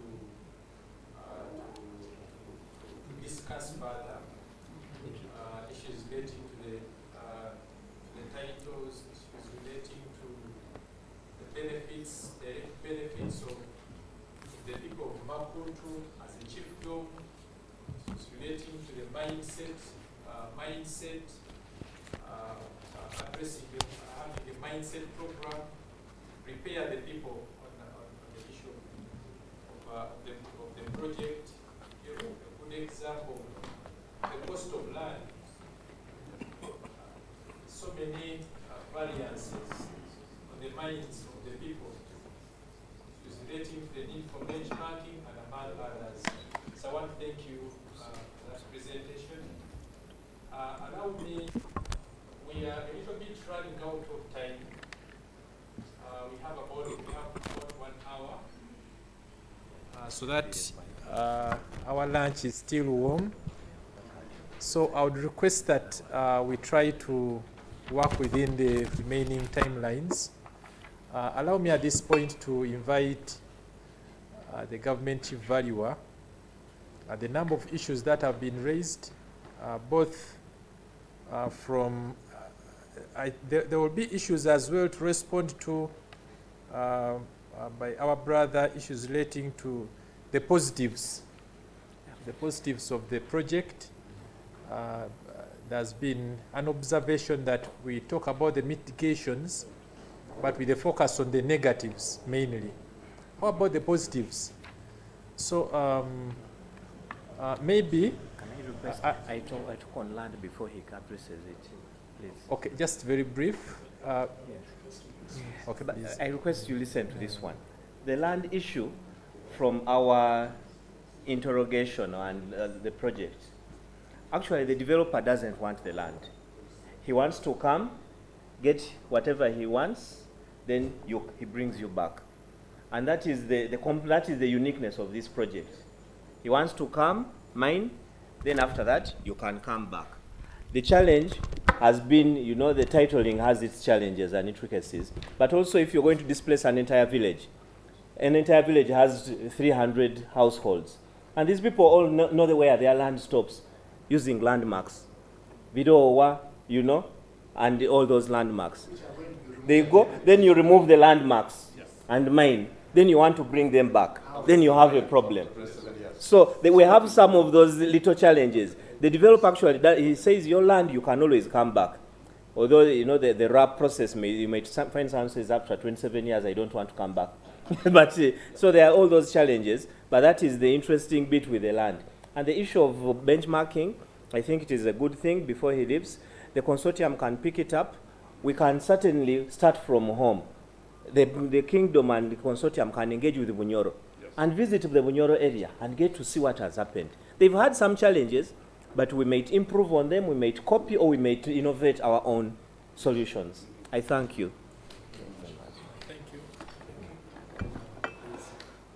We now let Steve Godfrey to leave at this. We were joined by Miss Olive Nantam.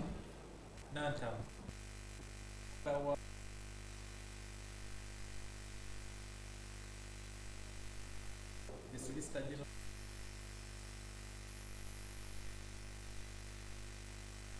The issues relating to the project and how our people can be able to be safeguarded in terms of the law as the project is implemented. You can sit here, please. Can I now invite the government valuer to, just shortly after when the government valuer finishes, Mr. Katwal now will lead us to the discussions.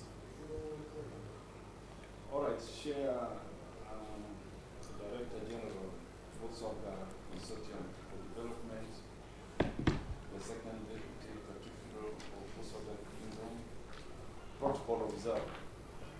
My name is Gilbert Kelmondo, the Chief Government Minister of Lands, Housing and Urban Development.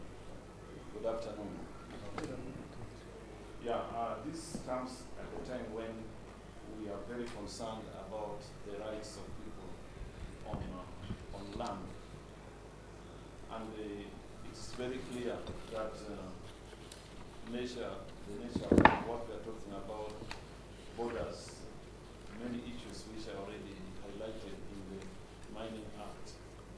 And that, of course, minerals are owned by government, but these minerals underneath have stakeholders, like the people on the land who are entitled to the surface rights, whatever is on their land, they have to be fairly and adequately compensated. Actually, it is to the extent that this compensation is expected to take place prior to taking possession. In other words, prior to all activities concerning mining in these areas to be effected.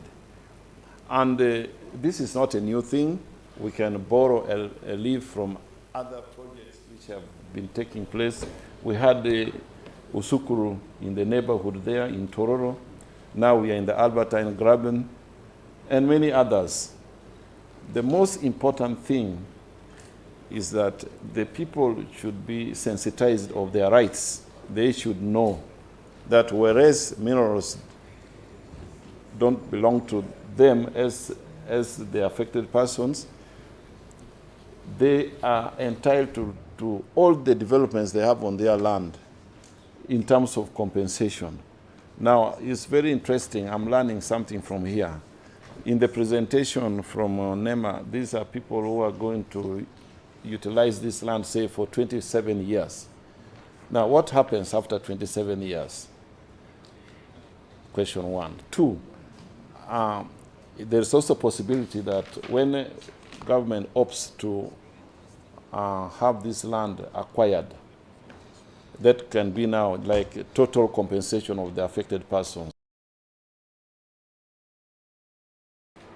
Will they be entitled to come back on their parcels of land? Yes or no? If yes, what should be done at this stage? So the Office of the Chief Government Valuer, Minister of Lands, Housing and Urban Development takes key interest in ascertaining the terms of reference, what actually is going to be done on this land. Because surveyors will go on the ground. These are land surveyors after having been assured of good sensitization of the project affected persons, involving the local leaders, involving the project affected persons themselves, involving neighbors, and the rights and the interests of these people, the importance of this project. Then the ground is leveled for any other activities to take place. Then surveyors go on the ground. They carry out cadastral surveys to ensure that each and every project affected person's parcel of land is demarcated, is measured, the size of land is ascertained. And the cadastral map is drawn and displayed in the community. Why? Just a matter of transparency, so that the neighbors can be keepers of the other. That this person appearing as, say, Musoke or Mochalia, whatever name, do we know him? Is he a neighbor to so-and-so? Once those ones are passed, of course, on the land of a particular project-affected person, we shall have a variety of things. There may be permanent houses, there may be semi-permanent or temporary structures, there may be crops, both permanent and seasonal. There may be other developments. We don't rule out even graves. Graves we normally find there. Also, cultural sites, including shrines, which probably would appear as if the structure itself will appear as if they have no value, but there's a lot of attachment. And these are all situations we put into consideration. So the valuers will follow thereafter, do counts of all these, the number of crops of a certain type, the number of trees available. They do the count on a specified form, because that information should be relayed on a certain form, which form should be appreciated by the project affected person, witnessed by one, the assessor himself, two, the local leader, say LC1. And this can be done well. This is my appeal at this stage also, that we use the district compensation rates to carry out assessments of developments on this land for the crops. And district compensation rates are generated by district land boards. Now, this gathering is very key, that the message should go out quickly, that all the local governments should ensure that the district compensation rates are current. There should be current district compensation rates in all those districts where this project falls. In the presentation, they said it covers about 40 kilometers long. Yeah. 3 districts actually. Affects how many districts? 3 districts. And these districts, it is very important, they should be having current district compensation rates. And there is provision that the sizes of land, when we are going for total acquisition for compensation, the sizes of land which are going to be ascertained by the surveyors will help the valuers who would have done thorough market analysis, market research, that how much does land go in this area per acre, for instance, so that there is a serious transparency in order to arrive at a quantum which the project affected person should really feel he has been fairly compensated. Now, in the event that we should now look at leasing to these people for 27 years, we also have the techniques of departing from total acquisition. And this is something we shall be developing as and when we get to know very clear terms of these investors, and these terms are going to be well stipulated by Ministry of Energy and Mineral Development.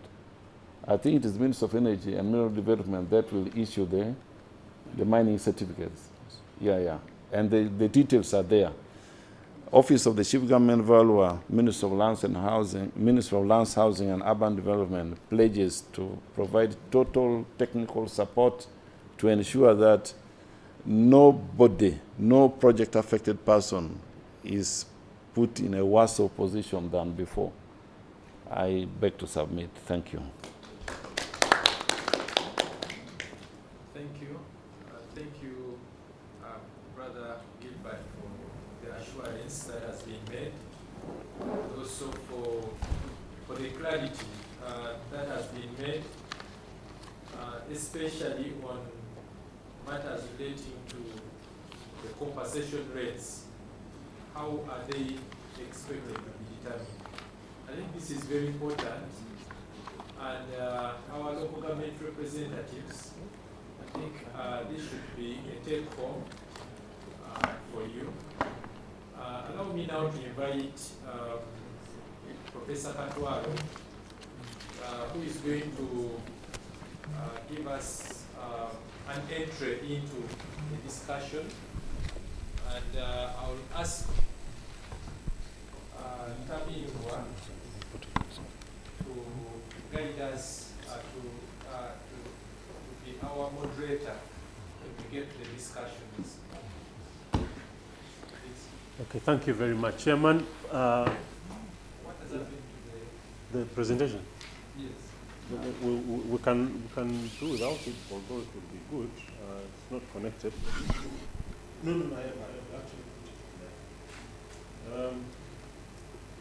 Thank you very much, ladies and gentlemen. All protocols observed. I noticed that Wechitiwa Katwikiro is not in the room. He's around. He's around. Okay, and the reason I thought we needed him at the start is because my purpose, I was asked to look at what do we need to focus on in terms of developing or building a statement of our interest. I'd like to thank the presenters who have already done a great job, and really Nema, I think, has done an excellent job in terms of ensuring that the law is actually complied with. I think they've done an excellent job. but NEMA is like, in Busoga we say mukwenda. Okay? Mukwenda tinaba mwirya. So at the end of the day, NEMA is not the one that is going to be in what? In the marriage. Although they've done an excellent job. And so for me, looking at what we need to do really, both as the consortium, but also Wachabazinga and other stakeholders in the community. There are several things we need to do. I do not have to go over the ground that has been covered by NEMA. And so for me, the starting point I wanted to make to come that side. Ah. Can okay. It's okay. I normally speak and stand for a living, so.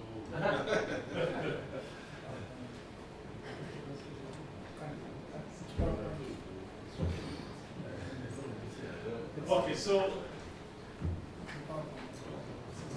we okay? No, they're not.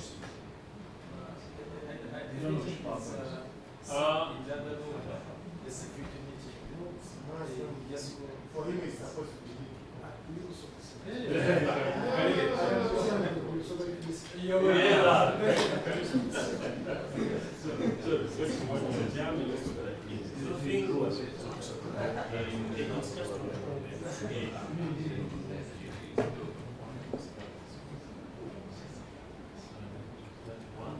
Three pages. So the first one, second, third. But I'll probably speak for this more.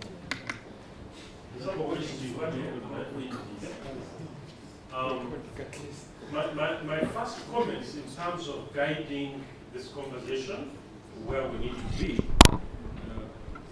really have got to do with the fact that our purpose must be a purpose for organizing the community. Because NEMA has done an excellent job. We know the issues. Okay? There may be other issues that we don't know about yet. But the starting point is the understanding that we are supposed to organize the community. Now, unfortunately, Mukuruna Bomo has left, but Honorable Katrikiro, the point I wanted to add to Chana Bomo, they are talking about Bugweri. Let me ask this team that is here today. Which district, which county is Mayuge district in? Which county is Bujiri district in? So we have how many counties? 3? No, 4. 4? Mayuge has Bunole as well. Aha, there you go. So we have 4. Yeah? And so the starting point, both for the consortium and for Wachabazinga, is to bring on board these communities, chiefdoms. Okay, to bring on board these chiefdoms. Because that is how we are going to begin mobilizing and organizing the community. So, once we understand that, I believe that everything else becomes easier for us to do. So, for example, our next point of interest must be to keep everybody accountable. NEMA, the government, the investor, on behalf of the people.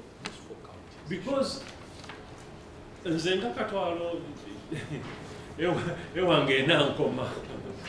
an individual, I may not be able to influence what goes on. But through Wachabazinga, through the consortium, my voice is added to what is going on. In addition, of course, to the local government. Okay? So, number one is our interest must be to keep the agencies, Abakwenda, who I call Abakwenda, accountable. Because if somebody comes to your home and says, give me your daughter, I want to take her to so and so's home, You know, at the end of the day, when things go wrong, who do you talk to? That one. Okay? Number two is to ensure, out of that, to ensure the economic benefit for the community. Economic benefit, and we've spoken severally about some of the issues. For example, the compensation, but beyond the compensation, there is money that is supposed to be accruing, you know, as the project continues. And for the community, I think it's 5%, and so on. Okay? And these are things we must have details of, including the mechanism for that payment. And so some of the details, as we shall have this conversation, is that you are a 70-year-old man who has signed your land off, but you've got children and grandchildren. Now, 27 years is a long time. You may not be around when the project ends. Okay? Who takes over receiving of that compensation? Because it is continuous. And so on. So, ensuring the economic benefit for the community. So, some of the things we've highlighted: employment, entrepreneurship. The people are going to come and start businesses. Okay? And so, how do we, as the consortium and Owachabazinga, help our communities to do the kinds of businesses that will supply to this whole thing? Okay? So, that is part of it. Okay? Mitigating social ills, that is another area of our concern, which should be taken very seriously. I am looking, when I was going to participate in the public hearing, I did some background study. And one of the things that clearly came out is wherever you have mining of this kind, there is a net in-migration of people. So these three districts are likely to get a huge input of people coming from elsewhere, looking for jobs, obviously, and opportunities. Okay? Some will be Ugandans, but some will be from across. Okay? How do we deal with this? Okay? How do we help the local communities to withstand that impact? Okay? Other things, including health. We've already seen that it's like, you know, this open cast mining causes a lot of dust. And remember, these are areas close to the lake, and the winds are huge. How far is this dust going? And some of this dust is likely to have even particles of the, what do you call it? Radioactive. Yes, radioactive, thank you. Radioactive particles. This thing can blow all the way to Kamuri and the Soroti and all these places. Okay? So that then becomes another issue that we should articulate in terms of our concerns. Number 4 is ensuring the protection of inheritance of the community. Now, I know it's been spoken to very eloquently by the Catholic. Thank you very much for that position. These include things like culture, land, you know, and so on and so forth. Individually, people will not be able to do that. But through you, through the consortium, that can be protected. That can be protected. Because once you disperse a community, okay, you are likely to cause a lot of problems. So, inheritance of the community, including their culture, their land, and so on. Remember, we are talking about 27 years. But guess what? This project is likely to be 50 plus years. Correct. Okay, that's part. Yes. Yes. Somebody was drawing my attention to Kilembe mine. And was saying that at the beginning they were only looking at copper, but we now have viable cobalt deposits with the new technology that can now produce. This is how many years since they started, or since the last road. So The technology now, I understand, for the rare earth minerals can bring them up to what? 70% or something like that. But I believe in another 30 years there could be better technology that will be able to get even more yields out of the same soil. Well, we can also ask ourselves, what happens? Do you know in the same areas there are other minerals? Yes. Supposing they are mining this and they find gold, what is going to happen to that gold? Who takes it? Who does it belong to? No, of course, I know it belongs to government, but not government alone, and that is why the locals get part of the proceeds. And so, in the conversation of our position, I think there must be an articulation. It should other things be found. The compensation goes up. Yes. So if these guys find 300 tons of gold, then how much of it is going to reflect on our 5%? Okay? So those are some of the things I thought about. The other one is ensuring participation of the community in value addition. If you do a study of what they make out of these rare earths, very interesting. And it would be a pity that after 27 years or 30 years, we have not developed the skills, okay, to process these things to the final products. It would be a pity. And so my view is in our articulation of our role is how do we skill our people to be able to get into the downstream value addition. That becomes very critical so that we are able to make these products that are used in mobile phones, okay, in computers, in even military technology. Okay? We must be able to find a way how to work with both government and the investors to develop programs of training and so on. I'm glad to say that Busoga University is on its way to re-establish itself. And I think it would be a pity if we do not tie it into this whole program. Okay? So, value addition. These people cannot just come mine, process it, and go away. Even if they just went away, there will be remnants which we can process, okay, and turn into actual things. That is where the real money is. That's where the real money is. The same conversation we've been having about things like coffee. The real money is in the end product. Okay? So long-term community cohesion, we've talked about, and we heard from Mr. Antuju here about moving whole communities. How do you maintain cohesion of such communities? Again, as we've seen, whatever Zingash, that is a critical role that you are going to play. Okay? Skills development, I've talked about it across the value chain. Okay? We need to now be developing programs for training rare earth miners and engineers and metallurgists and so on. Okay? But then we need to go into, like when you talk about gold, do you know the money is in making the trinkets, the unere and all that? We don't have fashion designers who can, and this is an area which is huge. Okay? So again, that becomes an area for us to begin to think, you know, how do we articulate that and how do we make sure that it takes place?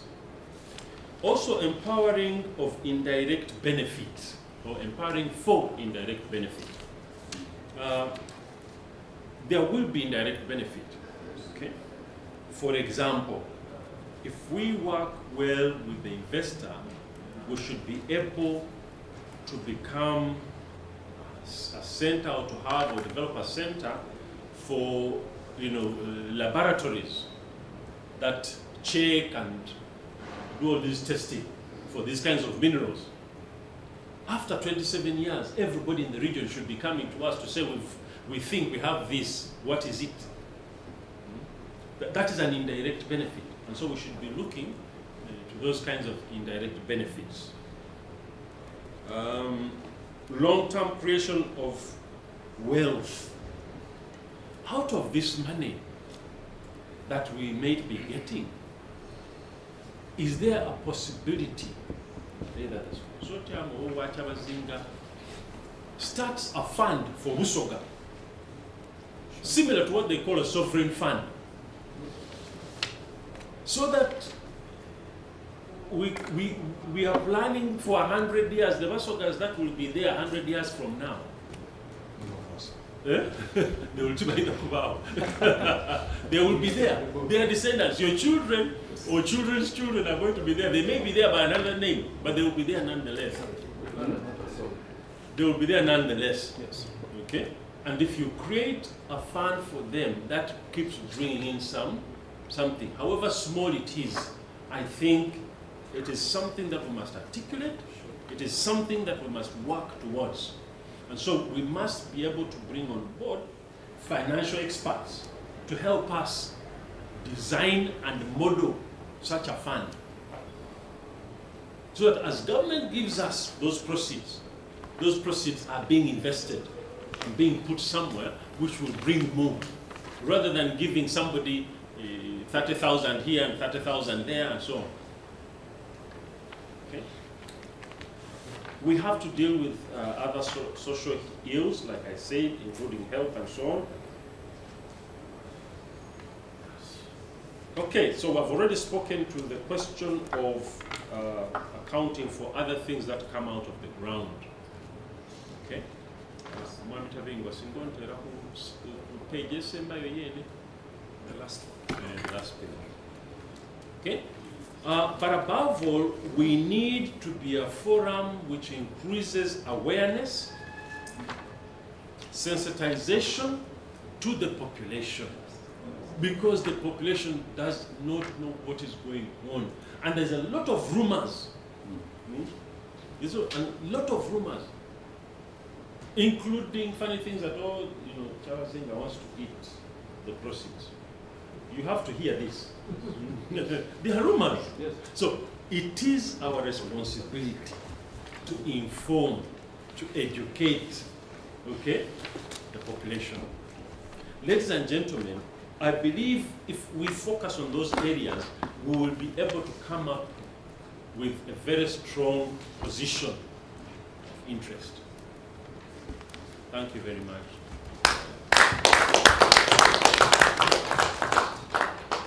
Professor, thank you. You've done very well. Thank you. May I now, because of time, want to stress that we keep brief, but we communicate with completeness. We make our points affirmatively complete, but brief. Tabiwa, can you please moderate our session for discussions?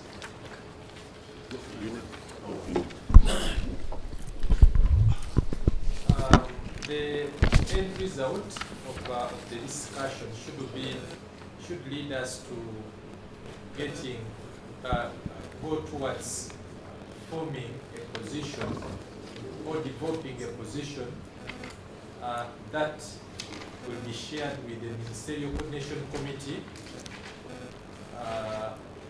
and other stakeholders for ownership, of course, under our overall stewardship, His Royal Highness the Chabazinga.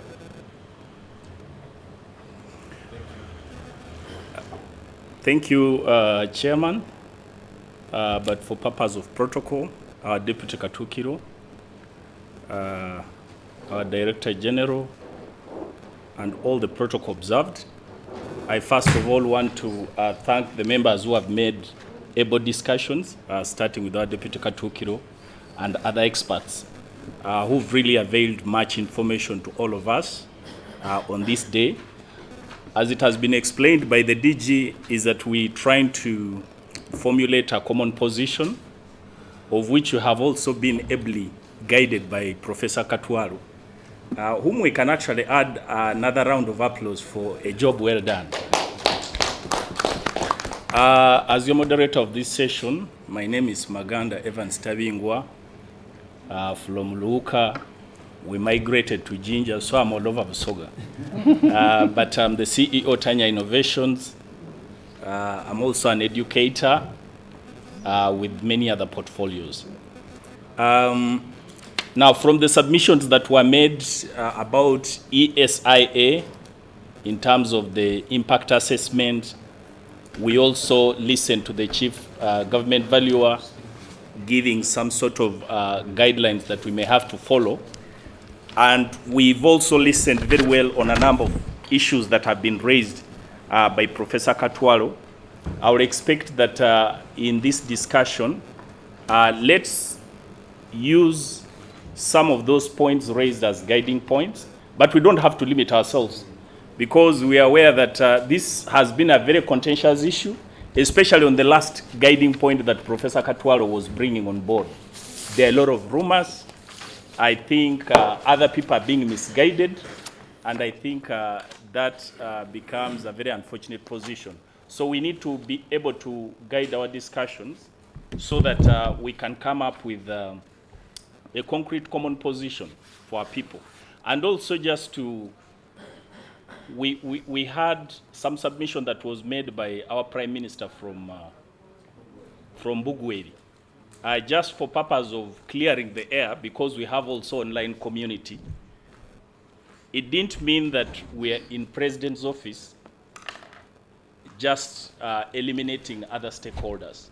But I think we're having a series of meetings through BCD, and this is just a technical front. It would have been hard to carry the government chief valuer and bring him to have those discussions, yet he's very resourceful. It would have been hard to carry those in charge of NEMA. So the common position why we are here was that we are majorly trying to get information from key concerned parties. This is not only a Busoga local event, but it also involves the central government. Yes. So we just want to make sure that for those who are listening online, they understand where we are coming from, so that people don't say this is a Busoga issue is being discussed in Kampala, and yet some of the key personalities we are talking about are technical people in the government, and for purpose of also getting technical input from the members. I think, is it Councillor Anthony who will be taking some of the... Yes. Yeah. So I think in that regard, we shall allow other members who may want to make contributions in line with those guidelines to make their submissions. Please be brief so that we can also be able to finish in time. I open the floor for discussion. Yes. You tell us your name and then... Thank you, moderator. Yeah.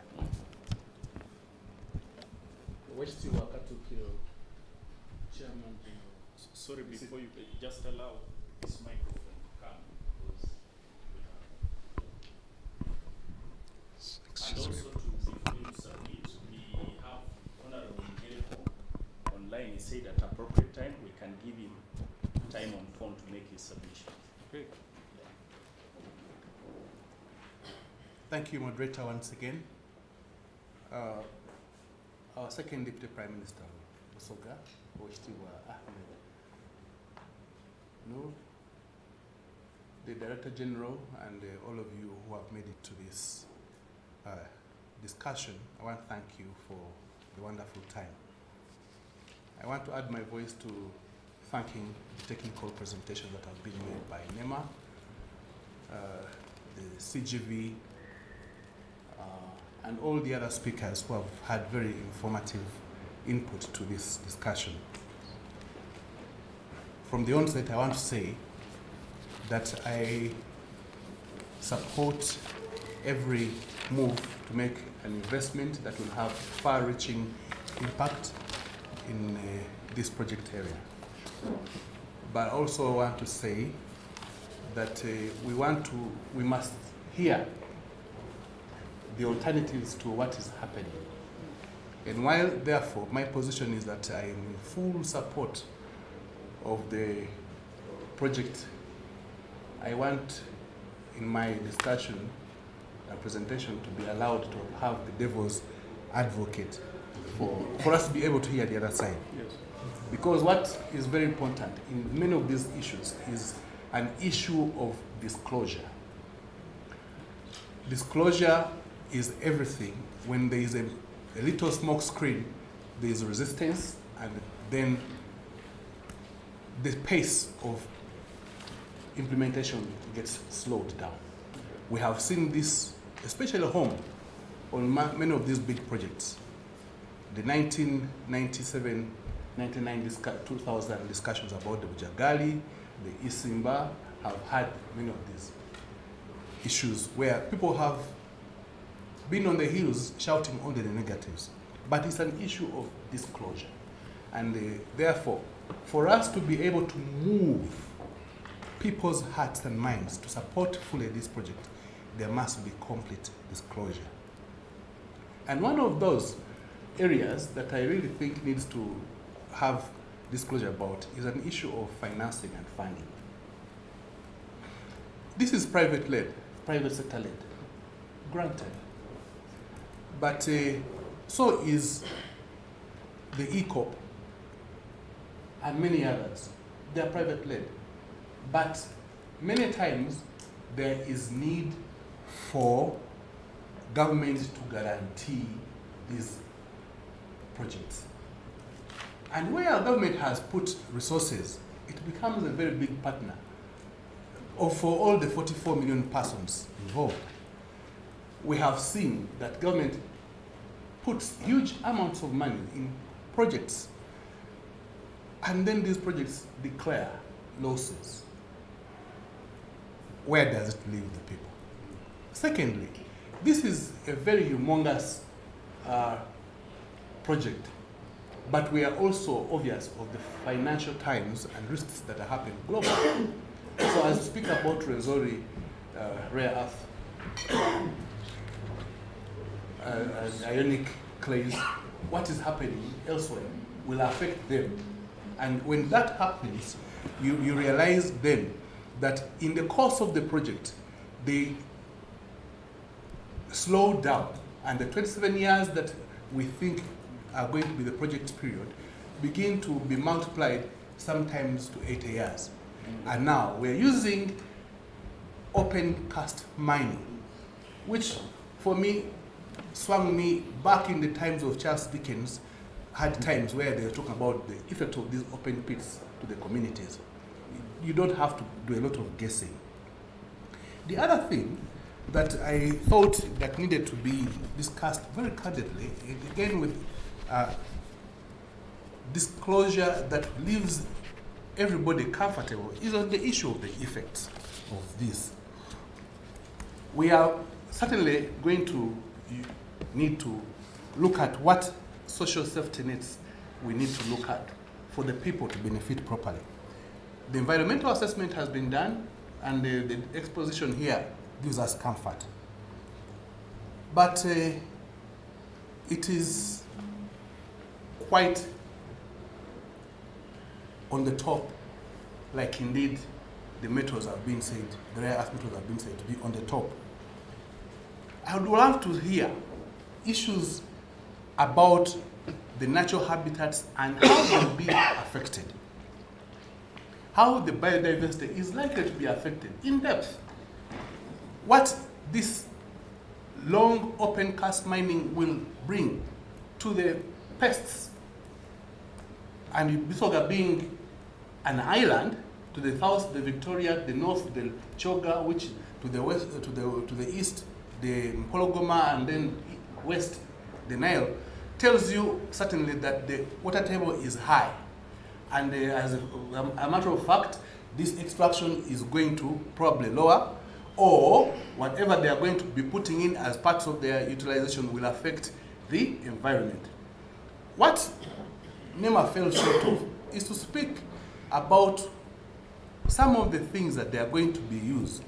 Because I've been reading, and somewhere they've told, I've seen, that the production of 1 ton of rare earth elements will give us 2,000 tons of waste. Now, tenons, as they are called, technologically enhanced, naturally occurring radioactive materials, will affect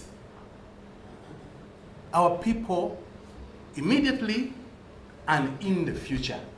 So to wish it away or not to speak about it now will also not be a good idea. So we need to speak to some of these things so that when the investor comes, we'll be asking those questions. What will happen? Yes, we know that some of these things are available, but it's going to be... 1 minute to just summarize it. The time is... I don't know if 1 minute would be enough. Not at all, but maybe give me 3. I'll move forward. Okay. The other thing is that we're speaking about rare earth elements, but where are they? Which countries or places are doing this? There are not many. We have China, USA, Myanmar, Australia, Thailand, Madagascar, India, Russia, Brazil, Vietnam. Uganda will be joining this club, therefore. Okay? Rare earth elements extraction. Now, it tells you it is not a subject that is in the realm, like somebody did say, even in the mining law, may not be specific on these issues. So we need to be able to go into this field knowing we are going to be into an area where there is little knowledge, at least within this geophysical location. Now, about what is likely to be beneficial for the people. Many times we'll get small things coming through, but Bunyoro has got the Petroleum University in Kigumba. We've got the oil roads. Now, this area, which is going to be dug up everywhere, is likely to have small Cessna planes flowing in to pick the bagged material and go away. This is an opportunity for us to look at Busoga and how it is a good potential for development of transport systems, including airfields. We may think about getting Chimaka on, but Bukaleba has potential of getting, Bukaleba looks exactly like Entebbe, for your own knowledge. Everything Entebbe is Bukaleba. We could think about Bukaleba getting that. We can also think about the Busoga University getting specific support to get training centers for these issues to be able to enhance our technical abilities. And then we can be able to say, years later, when it came, it affected us positively. Yes, because there will be potential risk, and yes, we need to mitigate it. The other one is about the small things that will happen. The landlessness. If you look at the current people of Bugweri, or Makuutu, Buna, there are some of the land-stressed areas, okay? Already there is an issue of land. Now there will be an issue of people going off this land and then they cannot, when they come, they cannot trace. We are recreating an issue of historical land troubles in this country. The absentee landlords. I'll go away for 27 years, I'm 8 years, die, and then what will happen? The Bunyoro Kibale issues come alive 30 years from now. We need to begin to think about how we prepare the people to utilize this land, not as individuals alone, but as families. And what we're talking about, sovereign funds, we should encourage the population of Busoga in this project area to think about foundations, because that then will help them live longer. You'd rather go to a foundation and say, we are the people. My father was the brother to the other one, and that is how we get there. Then the cultural sites that were spoken about. You seem to have a basket of them. Please summarize. The cultural sites, when I looked at the project area, I looked at an issue of graves. One of the most important persons that lived in this region, Zaba Mzale, is we lived in Igombe area, and then I saw Igombe as part of the area. I began to imagine what will happen when you say you're going to move that one. So what do you think about some of these things? We probably need to now rethink the story as Busoga people to begin having communal areas dedicated as cemeteries to avoid moving those kind of people. Or where there's that kind of one you want to preserve, you leave that one and then you bring in other people, and it means a lot of issues.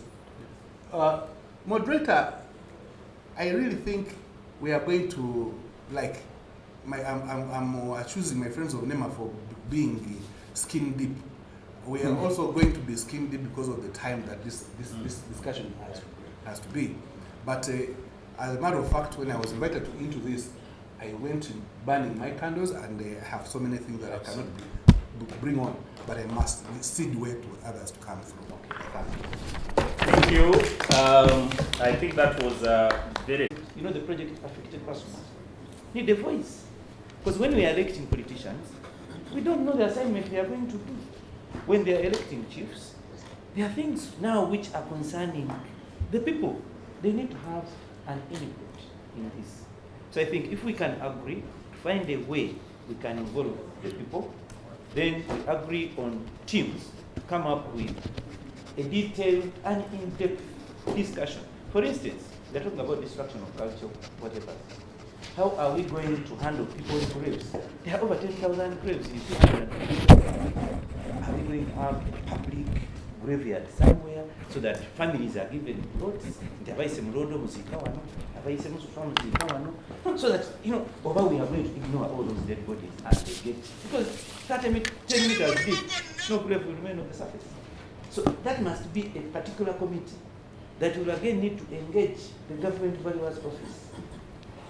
So I think we cannot do much apart from sharing assignments here to report back with detailed reports or findings. No, not actually findings, but proposals for the project.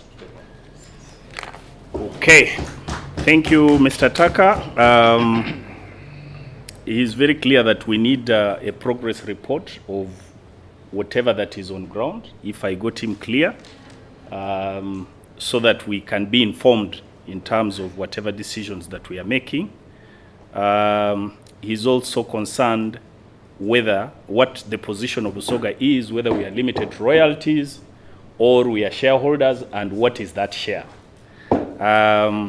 He's concerned about the voice of the PAPs, the project area affected persons, and also he suggests that we agree on teams to come up with detailed position and report back. From his submission, I just still want to emphasize whatever we are discussing is as a result of BCD giving us this platform. So it's not conclusive, but I think we have a chance now to find ways of what we want to do. So this is not like the end of the meeting, but I think once we get this type of suggestions, then we can be able to go onto the deeper meat. But thank you very much. Yes, Mr. Diza.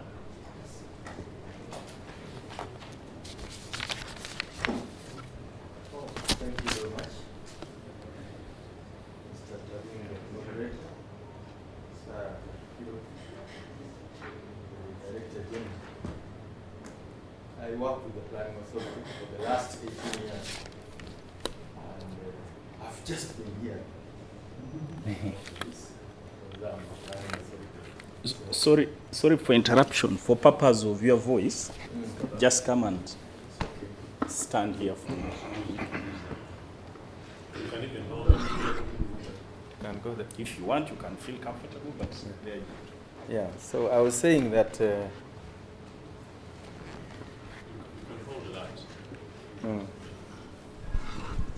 I feel honored. Thank you, DG. Of course, I'm also a director in the Consortium for Rural and Urban Development. That I work with the Planning Authority. They are the ones who enable me to live every month. and I've just been hearing about this. It hasn't been an issue of discussion for the planning authority. Many other things have come to us. We have discussed Karamoja. As I talk, there is an emergency to prepare a spatially illustrated development plan for Karamoja because we want square kilometers. It looks a lot. Is it going to create another lake, as somebody was saying? So 40 square, it is length. The width, I don't know. I could have. How many square kilometers? Half a kilometer average. It goes about half a kilometer. Oh, for some 40 kilometers. Yes. So, but the total area is not known. 250 square. 250 square kilometers. Yes. Oh, that is a lot. 250 square kilometers is a lot of land. So definitely that area would never be the same again. And so we needed to assess, to do a further assessment. I like what Mr. Tucker has said, that maybe we need to have committees. Or may I would propose that we get a committee on the cost-benefit analysis of this project. What is it that we are going to get? Because when you compensate my land, it's like giving me per diem to go and do work. You have not paid me. You have given me money to go and sleep in a hotel and do work. Now here you are just paying me for my land, which is mine. I'm supposed to replace it. But what have I benefited? You have just inconvenienced me. I must look for elsewhere, must move graves. I must, all that is not looked at by the chief valuer, the inconvenience that I'm going to go through to take my family elsewhere, and the way we are going to get scattered as a community. So I think that we need to do a I haven't seen a cost-benefit analysis in the government or in the planning authority about this project. Are we taking it like before, that it is Jamera Jene, like Muvule, is that what we are doing as Busoga in this era? We need to know what is in it that we are handing over. We need to know the value. Does government know? As far as I know, in the government, we have had projects of the iron ore in Moko. And the same thing was happening. And up to now, people are just there. Nobody knows what is involved. But some private sector people have come, taken over pieces of land. They're harvesting the stones of iron ore, bring them to Mbarara and Jinja, and so on and so forth. So government is not benefiting much. For us as Busoga, I think we want to benefit better.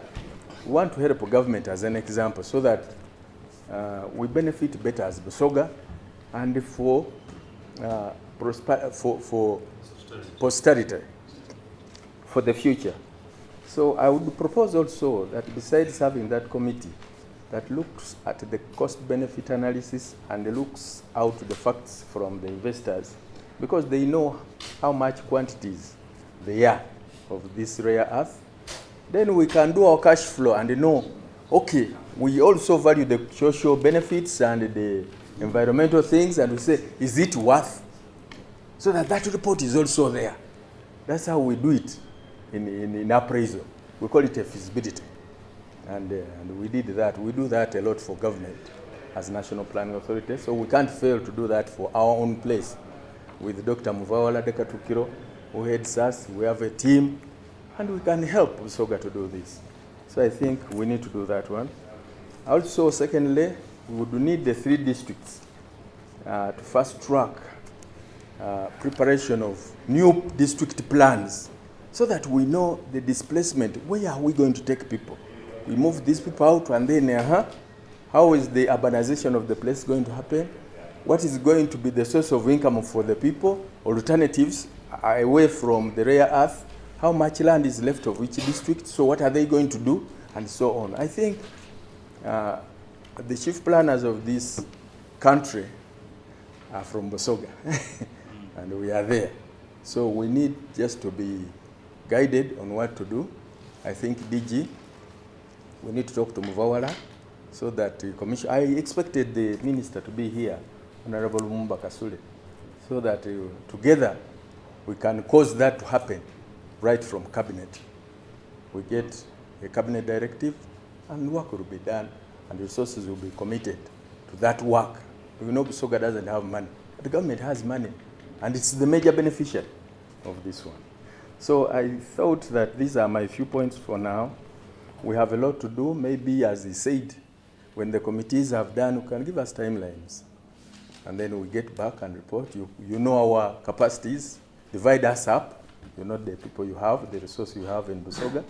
And we do the work. We get back to you. And then we filter through what people have brought. And then we give the report to the ministers, the committee of ministers. This is what I had for now. Okay. Thank you. Thank you very much for that presentation. Just like other speakers, he has raised an issue of cost-benefit analysis, and I think he emphasizes as a stakeholder in the planning team, they could be able to give some of these technical services. If I may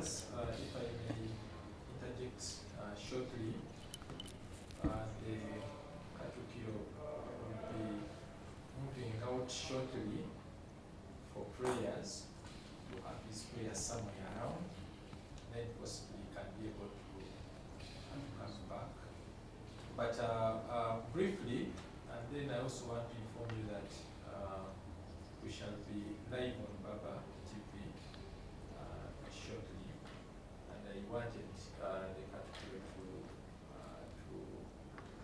make a small communication to our viewers, the people who are following the proceedings, and live on time of innovations, but then also those who will be watching the news as progresses. So I wanted to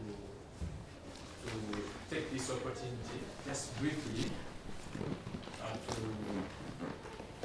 notify our viewers. Are we still on?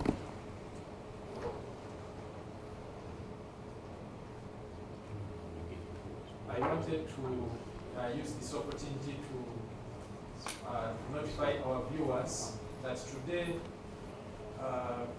is a special day as far as Busoga is concerned. With us here in this room at the office of the President is a congregation of highly technical technocrats from Busoga, but then from also selected agencies of government. Notably, we have the Ministry of Lands being represented by the government chief valuer, Mr. Gilbert, who is here with us. Equally, we have the pleasure to have the representation of NEMA being led by Mr. Ntudu Isaac. We also have with us representations from the Ministry of Energy. Mr. Edward Emmanuel Mogadu is also with us here. We have NPA experts, one of our colleagues, Dr. Dizala Sanon is with us. We have leaders representatives from the different local governments of Busoga. So, briefly, the discussion going on is about Makuutu rare earth project with a view of guiding the formation of a position for Busoga on this project in the best interest for the people of Busoga. And at this program, Baba Isaife, His Royal Highness the Kyabazinga, assigned our very best friend, Owechitiibwa Osman, to provide the stewardship on behalf of the kingdom. And as you all know, the consortium is fathered by His Royal Highness the Kyabazinga. And we are honored to have Oweekitiibwa Osman with us, who is equally, was equally presented a message from His Royal Highness the Kyabazinga. So I would like to briefly invite him to give just a recap of his message to our viewers, those who are following us online, and then we shall be able to proceed. You're welcome, Oweekitiibwa. Thank you. Thank you, Mr. Muller Anthony, the Director General of Busoga Consortium.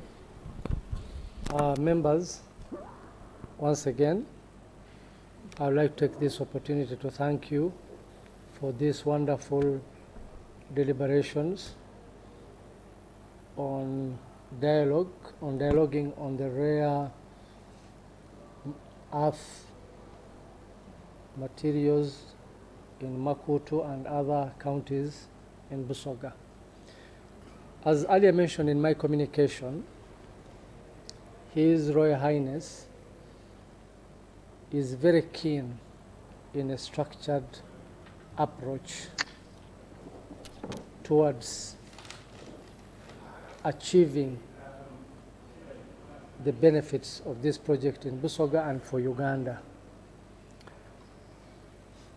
As Obwa Kyabazinga wa Busoga, we have started with engaging different stakeholders with a view of finding a suitable approach towards this project.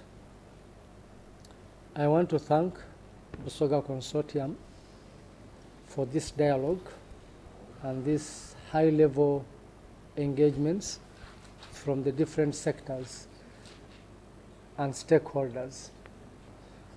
I will convey the message to His Highness about the deliberations of today, and I want to assure the Busoga outside there and Uganda in general that we shall be mindful of the challenges that have been experienced elsewhere and see how we leverage and get the best out of this project.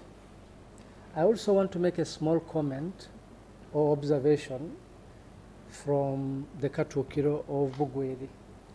I want to assure the Busoga that it is true this resource is in 3 counties in Busoga. There is no way, as Obwa Kyabazinga wa Busoga, we can have engagements with other stakeholders without going down to the particular chiefdoms that are home to these rare metals. I want to assure those the counties that have the wealth and the minerals, that there will be engagement right from grassroots up to this level we are in today.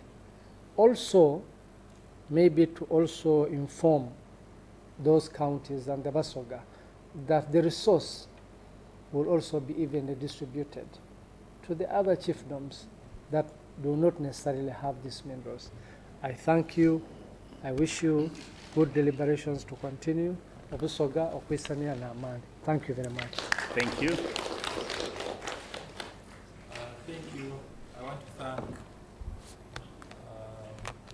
Oweekitiibwa for that summary that has been made. Please now we can proceed with the discussions. Okay.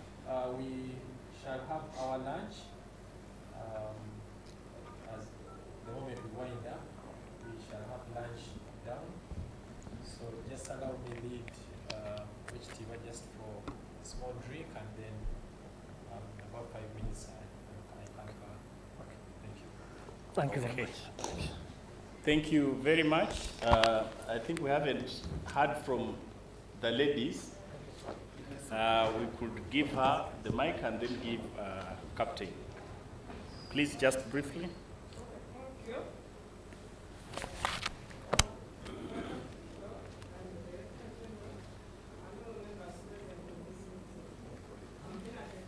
Oh. Microphone, you want to move closer?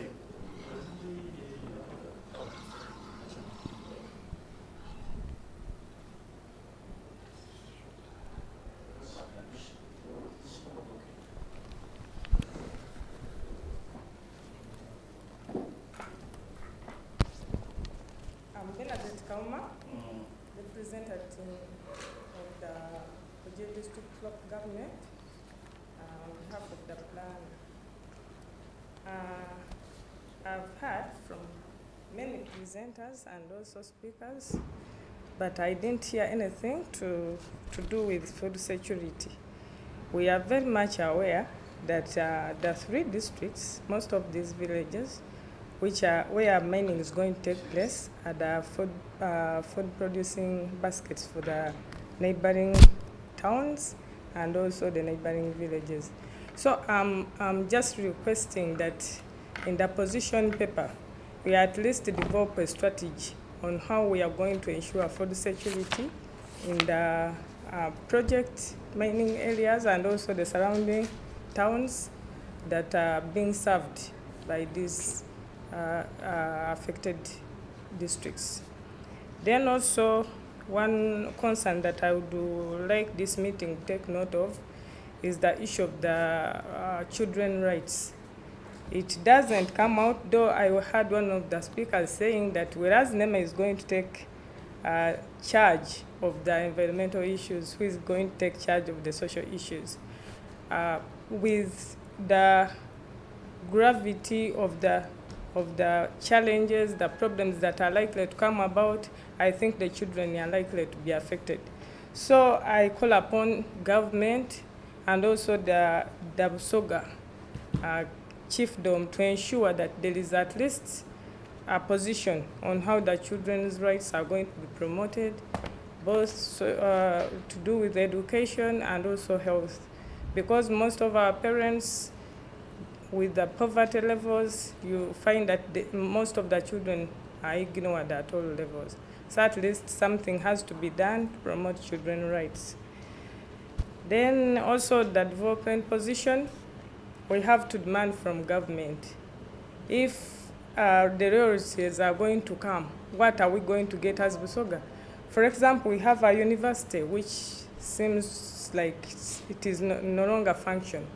So if government can come up with a plan of capacitating this university so that maybe some of the courses in line with mineral development and training of skilling, something like that, such that also Busogas can benefit in that line. Instead of giving opportunity from people from outside, at least we can get our children from within the university after getting the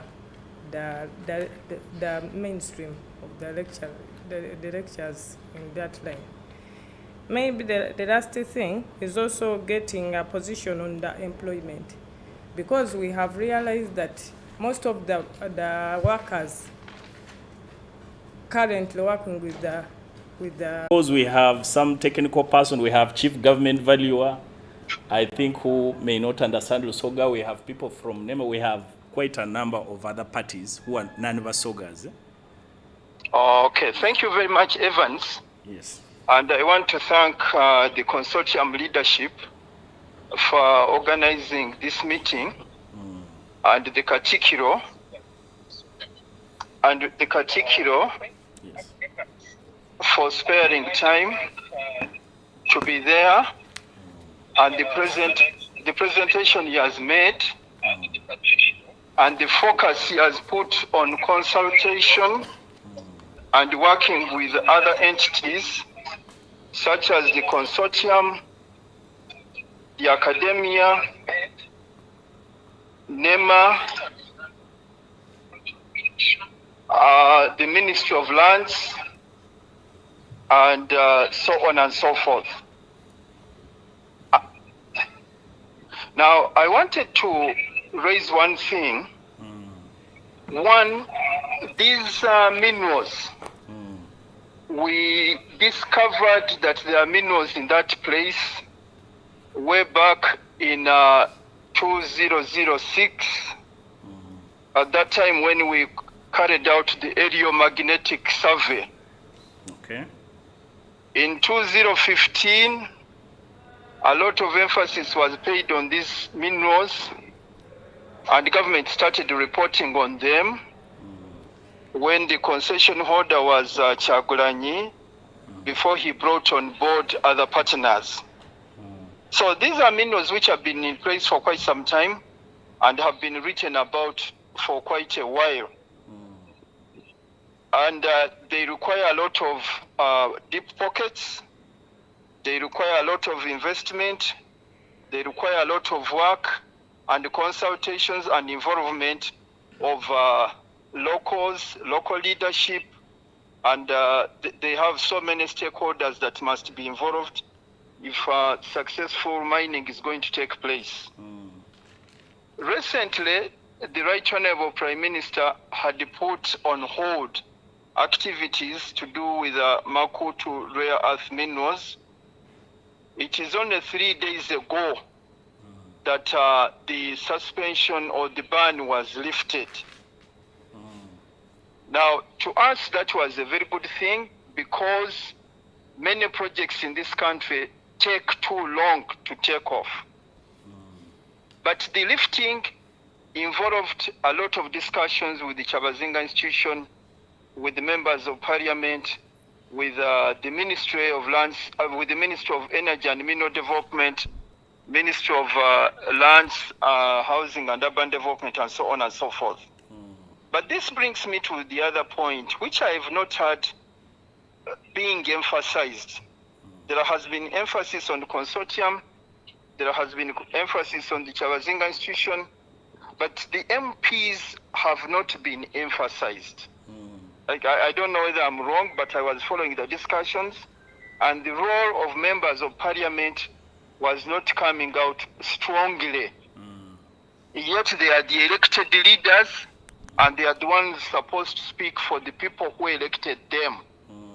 My view is that even for a discussion like this one, the chairman of the parliamentary caucus should have been invited, and maybe he would have been able to appraise you on the discussions they had with the Prime Minister, leading to the lifting of the suspension or the ban. The honorable member of parliament, the honorable members of parliament for that area, Honorable Magola, Honorable Katuntu, have been actually involved in a lot of discussions to do with this project. And therefore it would have been helpful if they had also been invited and gotten involved in these discussions. They would have been able to also give you a lot of information which would have helped. The other point I wanted to raise is that the districts which are involved are actually 4, not only 3.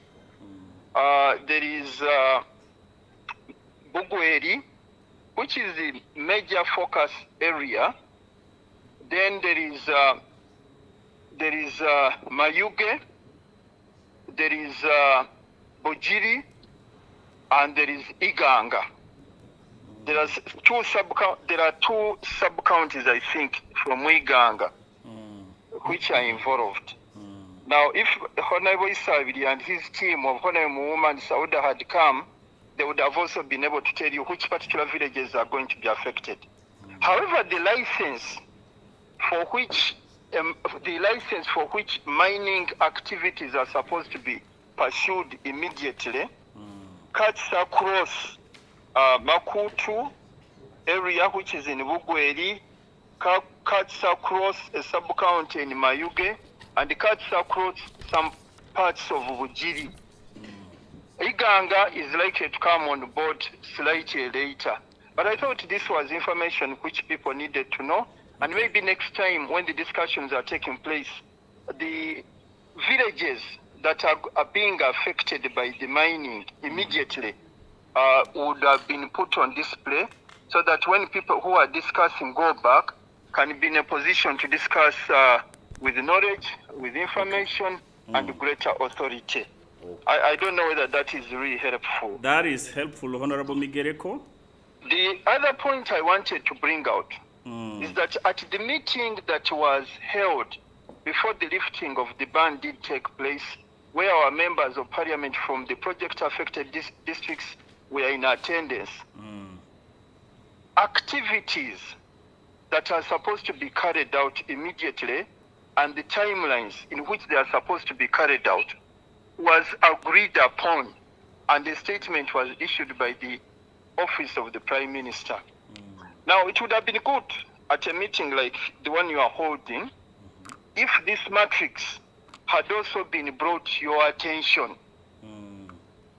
Because the activities which we agreed upon, that these must follow immediately. For instance, my brother Antuju talked very well about the NEMA, the role of NEMA and what NEMA has done, what it has come up with, arising out of the work they have been doing on the ground and the public hearings that were conducted in Bugweri and Mayuge. And they are about to issue a report.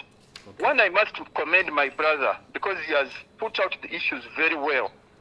But the report, when it is finally issued, I think you people, all of us need to take interest in it because it will be discussing the issues he has raised, the mitigations he has raised, and the things that the company is supposed to do, which is very good. But the most critical thing is taking interest in the matrix that was agreed upon. And then we shall be able to move in tandem with what government is trying to do and what the developer is trying to do.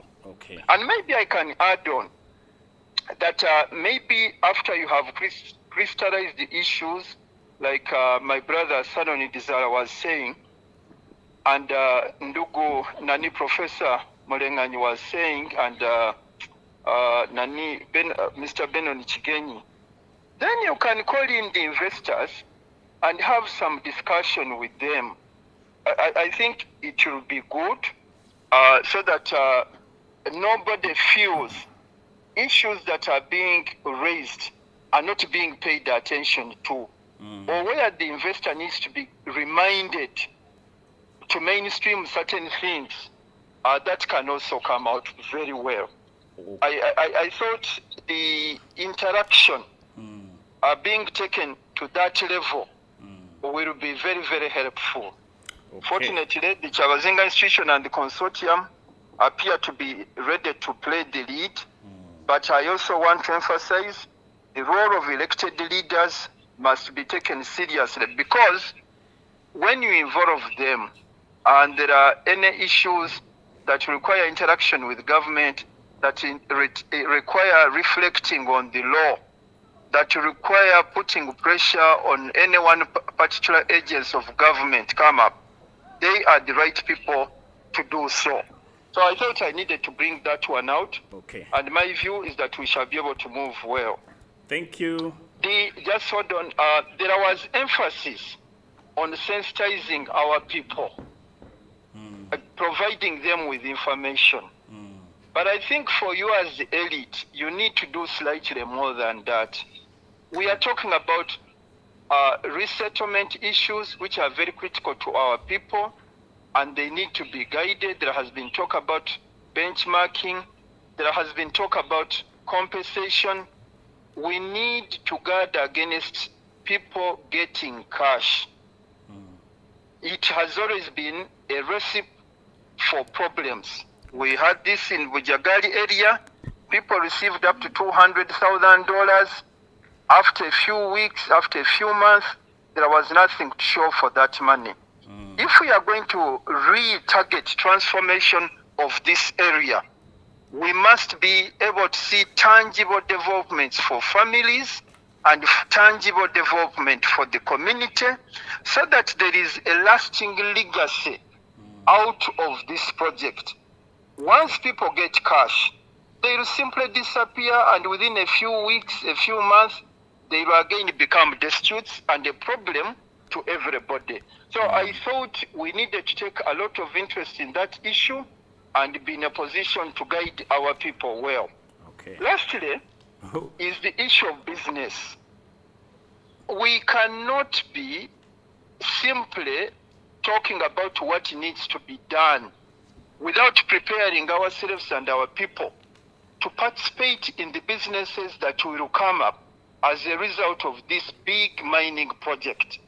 If we do not do so, we shall be doing ourselves a disservice. We shall be doing a disservice to our area and the country. So please, let us do the debate. Let us do the talking and coming up with the ideas, but let us prepare ourselves and our people to participate in this business by manufacturing certain highly consumable items and so on and so forth. Fortunately, Professor Katwalo was the chairman of the public hearings, but he's also...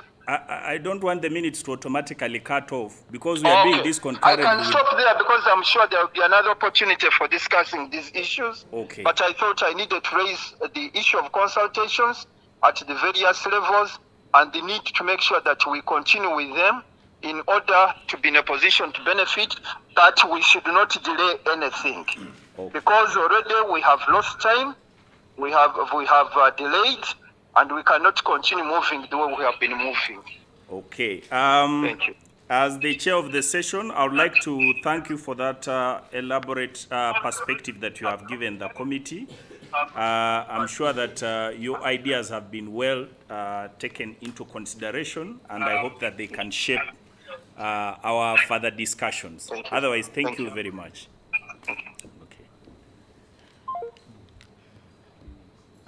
Ladies and gentlemen, I think we had comments that came from our DG, and at that point we were not live. And I think it's just important for the audience on Baba TV to let all of you know that we are right now live on Baba TV. And I think it will be important still to give a chance to the DG, either to introduce and give just some brief remarks for purpose of the other audience that is live right now online. May I ask the DG to give some remarks, then we can continue. Ladies and gentlemen, our viewers who are following us both on live, those who are following us live online at Tanya Innovations Africa, as well as our viewers on Baba TV, I welcome you all for this interaction. Today is a unique day as we gather at this place, at the office of the President, bring together the different technical personalities from the different sectors that are core or vital in as far as the Makuutu rare earth elements project is concerned. And this meeting is intended one to enable, to facilitate a discussion of the impact assessment report that was done by NEMA, as well as receive the findings, have a discussion on the findings from the interactions that were held with the people of Makuutu and the surrounding areas of Busoga. But most importantly, this meeting is meant to facilitate the process to generating a Busoga position paper, or the Busoga Consortium position paper, that will be presented to the Committee of Ministers at an appropriate time for final ownership as a position of Busoga as far as the project of rare earth in Makuutu is concerned. Why have we started with the technical persons? And why are we not having the political leaders in this boardroom today? The main reason is for political leaders to be able to make firm decisions, they need to be backed up with very strong technical, well-prepared documentation. And we thought it that bring together the best brains in Busoga, some of the best brains from Busoga, and bring on board the key relevant stakeholders, some of them including the government chief valuer, Mr. Gilbert, who is here with us here, others including the Solicitor General's office that is represented here, others including the National Planning Authority that is represented here, others including the Ministry of Energy that is represented here, as well as the national plan, and as well as NEMA that is represented here. These coming on board together with our technical people, the undersecretaries, the professors, the members of the secretariat, together with the local government technical people, particularly from those districts that are directly affected by the project, the 3 key districts. We thought that this will facilitate the coming up of a very good, technically strong document that will be used to facilitate a fruitful discussion when it comes to engagement with the political leaders. So we are going to have to facilitate a number of these engagements. We tend to have, we have had a discussion on the sidelines with the Katukiro, the second Deputy Prime Minister of Busoga Kingdom, and we have agreed that we shall have a meeting, consultative meeting with the Prime Ministers of the kingdoms, of the different chiefdoms. We shall have engagements with the political leadership, in addition to the consultations that were done by NEMA in Makuutu and the surrounding areas, so that the Busoga position that is formed is strong and sufficient. However, just to hit on a few issues that have been noted during the earlier points of discussion, is one of them is the need. We've had a strong affirmation from the government chief valuer that it is important for our people to get land titles for the surrounding areas where this project is going to be implemented. And working together with the Office of the Government Valuer, together with the Busoga Kingdom, we are going to make sure that we kickstart a process towards the actualization of this. There is need for mindset programs that are geared towards increasing awareness by the people about the project. We have learned that actually in some of the villages, people speak in different variances about the cost of land. Others are talking about 100 million, others are talking about 60 million, and so on.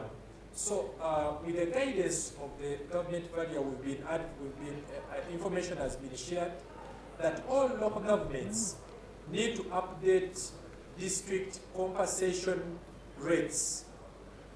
They need to come up with district compensation rates, and it is based on these district compensation rates that evaluation of the cost of land is going to be undertaken.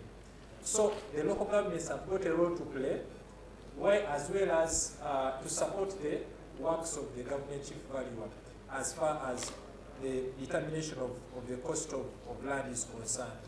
We've been also, earlier on, we also learned that there will be need to make a little bit of benchmarking from other parts of the country. We can do local benchmarking, for example, from our friends in Bunyoro sub-region, to learn how have they been able to handle the oil project. This would guide us to make good decision making, especially on how Busoga should position ourselves to benefit from this project. More of these are going to be shared with you in the subsequent engagements that we are going to have.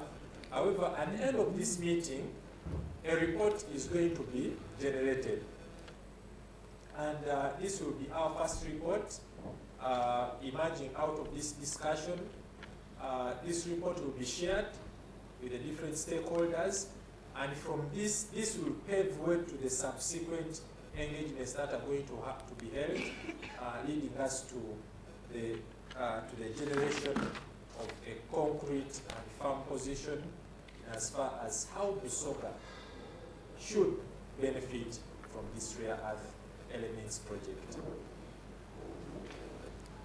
Thank you very much, our DG. I think that was a good summary, and we want to thank Baba TV, who have just made the broadcast online.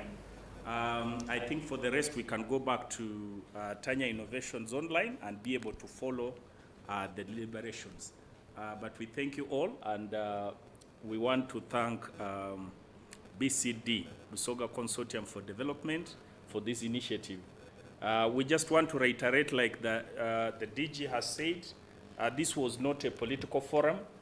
It was basically a technical forum, and therefore, for those who are listening to just be able to understand, because sometimes it could be misunderstood as to why maybe we don't have MPs. So thank you for that clarification.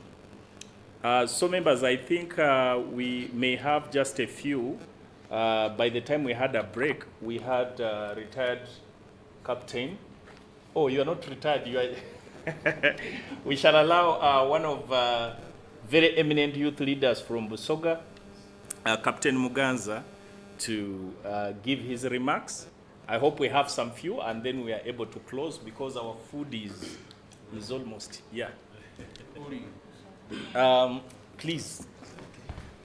But I trust his voice. I don't know whether it is still there. Yeah? Okay, just sit here and enjoy the seat. But I love expressing myself while standing. Okay, yeah. That's okay. Still, this will work if you understand. I would speak in English, but allow me namuse kwa basoga mu Busoga. Bana mulio? Mwe balokwenda Busoga. Wow. My name's, I wish to make some corrections. I'm called Lieutenant Grace Regan Muganza. I'd gone on retirement. I'd been retired by His Excellency the President of the Republic of Uganda in 2016 to contest as Member of Parliament from Mukono Municipality. Yeah. Then along the way, in one of our political rallies, I found myself getting a promotion of captain. But the promotion came when I was on retirement. So it was like they were promoting a dead person. So it landed on... now when I came back after some time, I was re-engaged into the army by His Excellency the President on filling re-engagement forms. I had to go by the last rank at the time of retirement. Yes. So I will be impersonating if I call myself captain. Okay. I'm called Lieutenant Regan. Until another chance comes up. I am in this forum today as the chairperson of the Busoga Youth Desk, which is a youth mobilization arm under the Kingdom of Busoga. I may serve the army, I may serve every other government entity. We are supposed to be non-partisan, non-sectarian, but there are certain things we can't deny. We have PSCs in this house. We all have where we belong to. And we have to have a seed that you plant that will germinate and turn into something else. So, for that reason, we never forget home. I don't say it should be Busoga over every other thing, but every Busoga should be proud where he is, because the first level of patriotism is always at where you come from. Sure. If you are not a patriotic Busoga, then you can never be patriotic Ugandan. And the cultures that we've been nurtured with at home are what are helping us to get progress in the national service. Currently, I'm serving as the political commissar of the UPDF 9th Battalion, which is in charge of Bunyoro region. I happen to have been assigned there with one of the cardinal roles of ensuring that we popularize the ongoing oil project, which a number of unscrupulous Ugandans had started interpreting the other way around. Sure. I want to assure you that in proper coordination with the Kingdom of Bunyoro, with the different government agencies, the different stakeholders on ground, we have been able to popularize this program and this project. And as I can assure you now, every Bunyoro knows this is their project. This is their only chance to come back to the international limelight. I wish to simply say that it is under the same spirit that we as people from Busoga should rise up, work together, and ensure that we take this as our regional, but yet national pride. I want to start with a simple explanation from Honorable Daudi Migiroko. Sometime back when I was still a youth in secondary, one youth asked him a question when he was Minister of State for Energy, that why is it that Busoga, where electricity comes from, was the last to have almost a reasonable distribution of electricity. I remember his statements. He said the only problem was the wise men, the so-called wise men that we had in Busoga at that time, who interpreted electricity into something to their own convenience. It was as simple as this. When the other governments offered to give Busoga electricity and to ensure that electricity is generated in Busoga, some stupid but cunning men stood up and started bringing out different explanations. One, if you allowed an electricity line to pass through your land, it would lose fertility. You know, with Busoga and crop production, it had to face resistance. After some different engagements, the Busoga were about to accept, because the government was saying, we are giving you electricity. Na kajira kajama dikafunechi amasanyalazi, like it is elsewhere. Another theory came up. When we were about to get power, somebody said that if a pregnant woman walks under an electric what? Wire, aja kuva moluji olubuto abasoga n'okuzala, you know what it means. We chased the chance. Now somewhere nearing 70s, 80s, we were about to get it through these different governments. We had a number of good Busogas, a number of good ministers who lobbied. Busoga was going to get 99% electricity distribution. Somebody comes up with a very funny explanation that omusada wa bitawansi wewa ya masanalazi. Awa mama ni gechichi. And you know, with us as Busoga lose anything but not your manpower. So it faced that challenge. Finally, through the current government and the different engagements of the modern leaders that we have today, they have been able to accept Busoga, get electricity. But again, through very difficult means, unlike the way it would have been earlier on. So, it is our cardinal role today to say that we don't have to wait for what happened in electricity to happen to us. When? Today. During the Bujagali Dam project, a number of members of parliament who thought that they are too patriotic, too environmental and whatever, stood up. Government went, borrowed the money from Aga Khan Foundation, a lot of money. And it was supposed to, the project was supposed to be completed in 5 years. The money was brought in at an agreed interest rate. They spent 5 years, actually 10 years, discussing and fighting it along environmental lines, cultural lines, and everything. By the time the project was okayed, government had to pay double the other money that we were supposed to have paid. As of today, people are crying about high electricity rates, but it's coming because we delayed too much in fighting over what would be to our own benefit. Therefore, as the head of the youth in Busoga, on behalf of the Chavazinga, I would want to make this commitment that we are going to do whatever it takes to ensure that we engage the youth, leaders, and the led at all different levels. One, to understand the importance of this program for us. Two, to know that without it, we are next to no other to get back to the remnant of the national economy. Three, to make them understand that they should not allow politics to come and spoil this national program. Because a number of youth are known to be hired just to go and oppose anything. Now that they are here, the government is in, maybe some political leaders that they don't believe in, they will want to cheapen it to that level. So it's going to be our role to ensure that we teach and educate all the youth at different platforms. The only thing we shall request is that through the platform, you can lobby for us different talk shows on radios, TVs, national and local. We are ready and available to go and speak.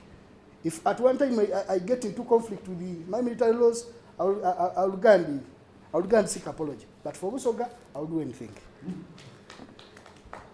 Two, I have a proposal that we have a national actor in everything that we do. We have these guys of the media. Some of them act professional, but most of them act non-professional. Most of them reason in terms of not beyond lunchtime. They will want to speak what will give them lunch that day. If somebody is against Mr. Kayemba, if somebody is against this ambassador or Mr. Mula, for any personal or political reason, they will stand behind the microphone and speak anything to mislead the public. I would simply request that now that we are planning to engage different stakeholders, the consortium should set up a small budget to invite the key stakeholders in the media fraternity of both Busoga and maybe others at the national level to come and educate them about this. Even the radio owners and TV owners should be brought into agreement with what we are going to do. So that they tame their boys, not to go too viral, not to go reckless when they are discussing matters of Busoga's development. Finally, I wish to simply say one thing. At all points, we all have weaknesses. As we are going to move together, we are bound to collide at one point or another. I would simply say, let us focus on to the main goal. We may clash, we may fight, we may do what, but we should never lose focus. Thank you so much. I had to keep pressing him because I know if I left him, he will take 2 hours. Members, we have short over our time. I think the messages are coming. Yes, I'm going to give the ladies some time, but just to make sure that we understand where we're coming from. We're supposed to have stopped at 12:30. We're now going to 2 o'clock. I know we have so many ideas, but we may not actually be able to expound on all those ideas at this moment. So I would love to request those maybe who have not submitted, besides the lady who had already put her hand, that we at least have a summary of this. But what at least it appears like we're having the flow. There is already suggestion for putting in committees to dive in, which I think with the guidance of the DG, I'm sure that that can be put into effect to make this meaningful. And I think we can all participate in that direction and firm our position. So we may not be able to go on and on. But also for the interest of our online audience, I'll just read some few comments. We have Wagubi David from NBS radio station who says that is a good initiative. Kisa Mehabat, okay, he says, what is our fate? I don't know what he means by that. Then Ambassador Agnes Kalibala, very interesting topic for Busoga. Then Kiza Bernard says, thanks for the good work, we appreciate. Then Juliana Nyamola, nice CGV, I don't know what CGV stands for. Opio Oloya. Okay. Then Opio Oloya, great work on, okay, great work. Please the volume. I think maybe there was a problem of volume. George Abraham from the UK, this is one of our partners in the UK. I think this is the power of streaming media. He says, good discussions, great idea. Sovereign fund is a strategic requirement. Learn from Norway, who set up such a fund with oil developments. Then Agnes Kalibala, good submission by Madame Kauma. Then David Naluairo, it is a good move. And I pray that such discussions, consultations continue. Also the need to sensitize the various stakeholders, David Kigenyi, Naluairo, just among a few others. So I think at this point, let me welcome Madame to give some new comments, and then I'll give the microphone back to our DG.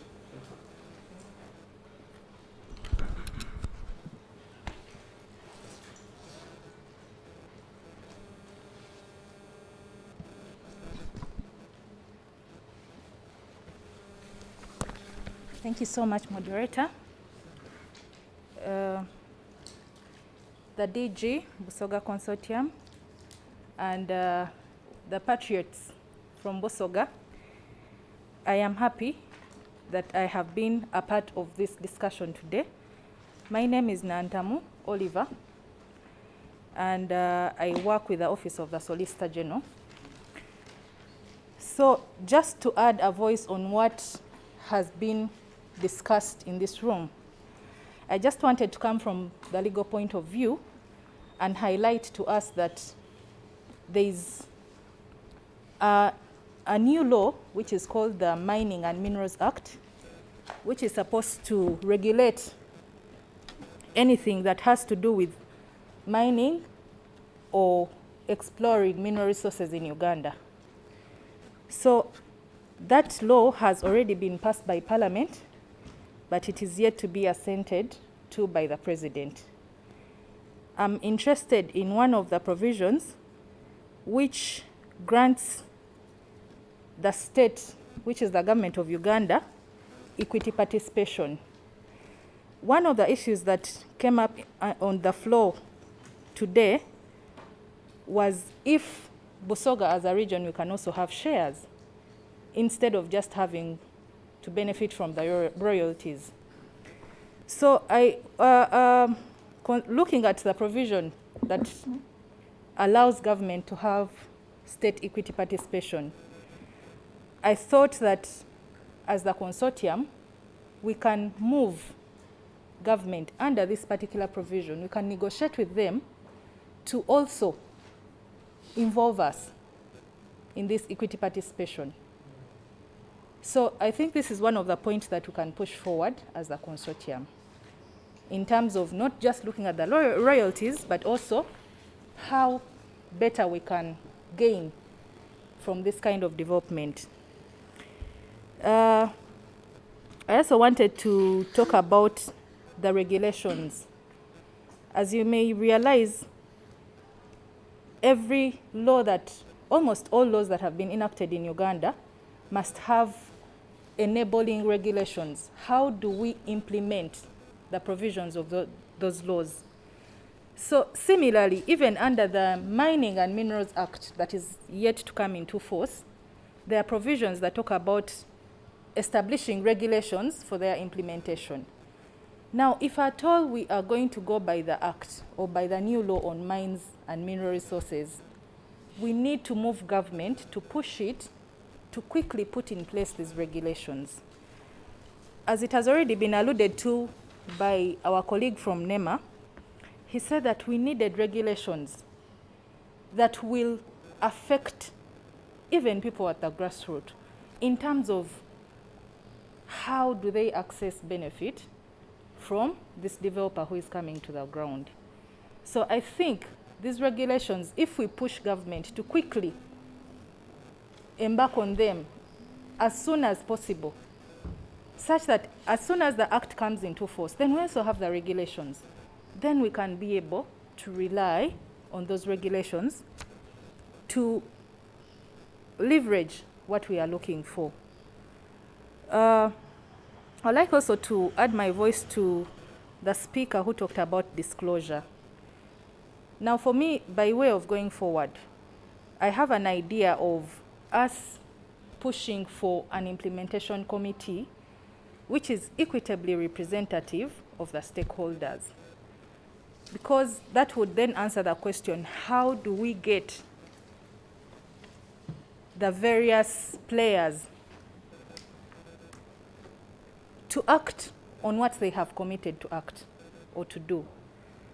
We have NEMA, we have government at large, but then as the Busoga Consortium or as the people from Busoga, how shall we have these people actually act on what they have undertaken to do? So we need an implementation committee that is equitably representative to keep monitoring, giving reports, and also put pressure on the various actors to do what they are supposed to do. Regarding the environment,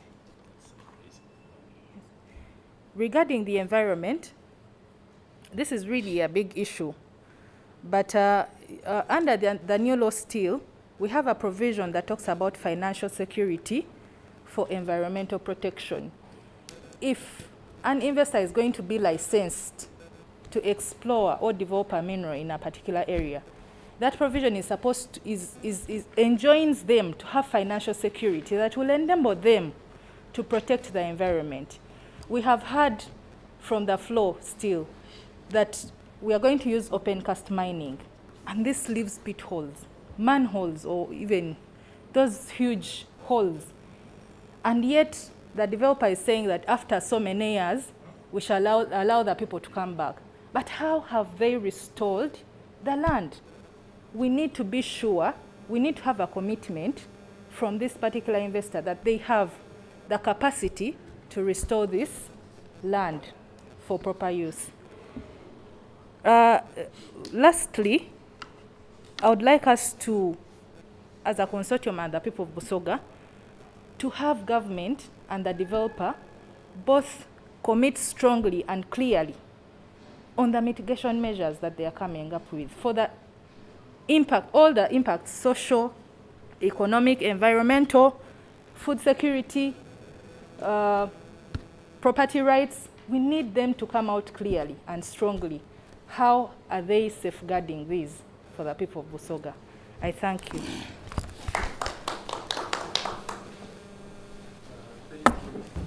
Thank you, Madam, for those submissions. I think at this time, allow me to thank you all members for those well-deserved discussions.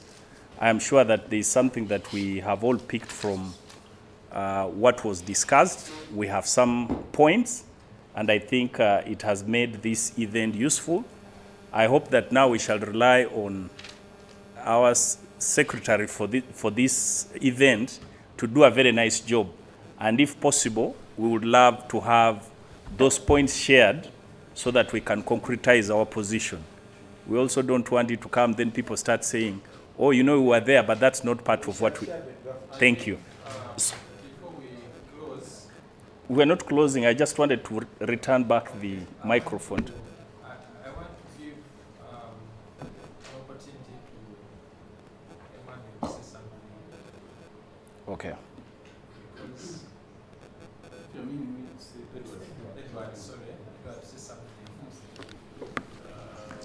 This coming from a strategic ministry subject, and then I will also have him say something. Then him. Thank you,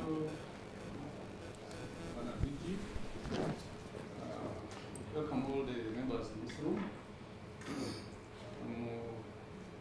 I'm overjoyed at this gathering. Like I was expressing on communication you sent me, I was wondering, should I go it official or private for office politics? So I want to welcome all the members and all the brilliant ideas shared in this. Because I consider myself as being at the bottom rung of all this process. That's why we are here. We give the discovery, like you heard from Honorable means at two levels, state and then food. Those are facts, so it's well drilled in the business.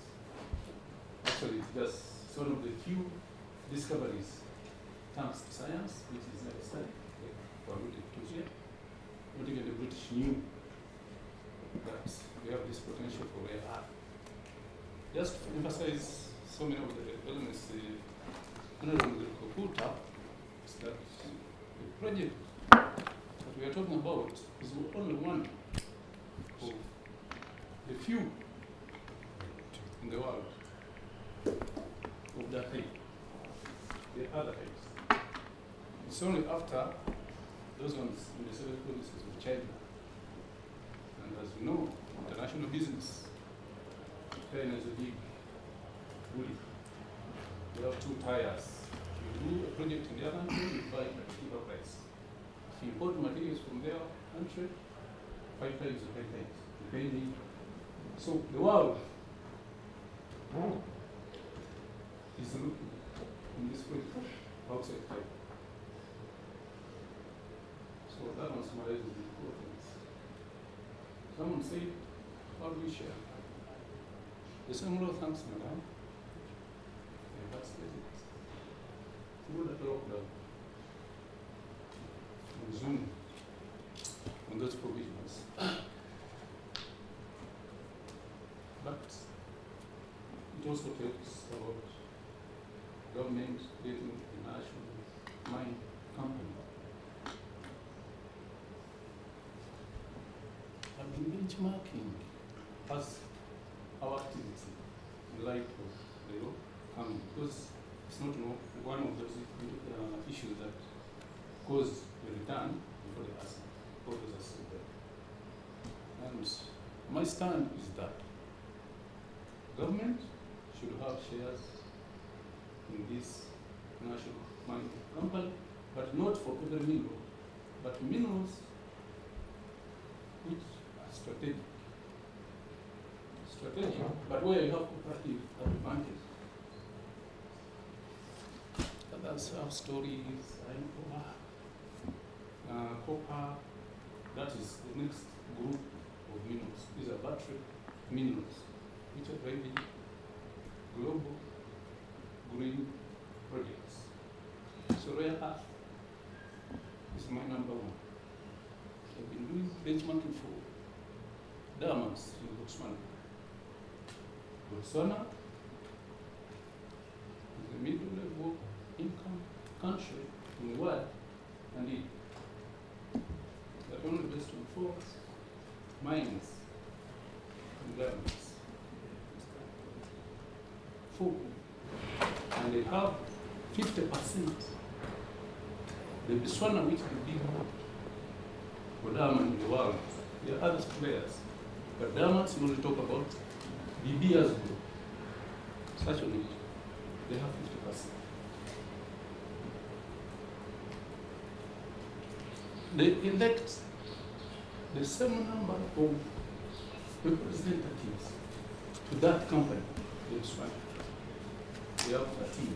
6 government, 6 the company. Plus the body number, only the who gets the job, I think technically. So to allay or to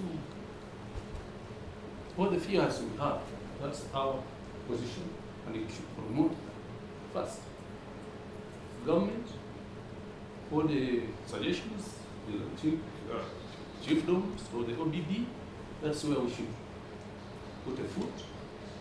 Of course, proceeds in the region, I know what you are saying in Europe, even if we broke floors, it should be taken as that. The same, all these areas have been coming up here, demand for those services, which are roads, rails, anything. Now, the opportunities. Very people. Mining is get all the distance. And the technology knows no borders. Someone alluded to cobalt. You look at it here. It was a stockpile from copper mining in the past. Actually, Mugabe is my classmate. The Ghana manager. Whatever. So, people put in your lands, invest in that area. Put up facilities. People are not going to sleep in the Kampala and work there. No. Because I know that this company has an office already here. But also we need to raise the standards. Yes, parallel the national database. The quality of services is international mining companies, their standards are high. So let's invest in upgrading service provision to meet standards. If you want to be left out. That's my local. The quality I put up is using government to give a this project benefit the regions, so that we have because the problem is modern mining project. Everyone will post in the you know what the investment.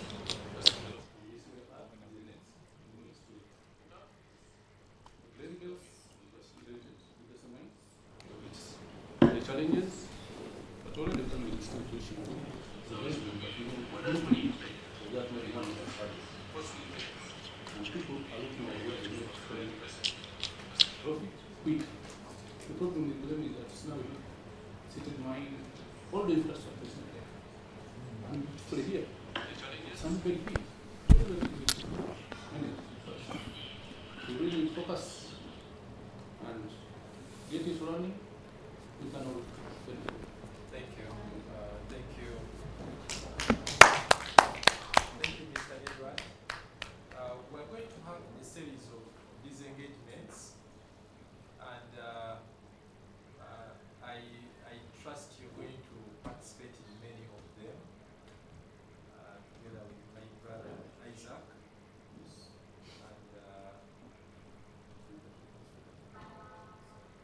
and Sarah.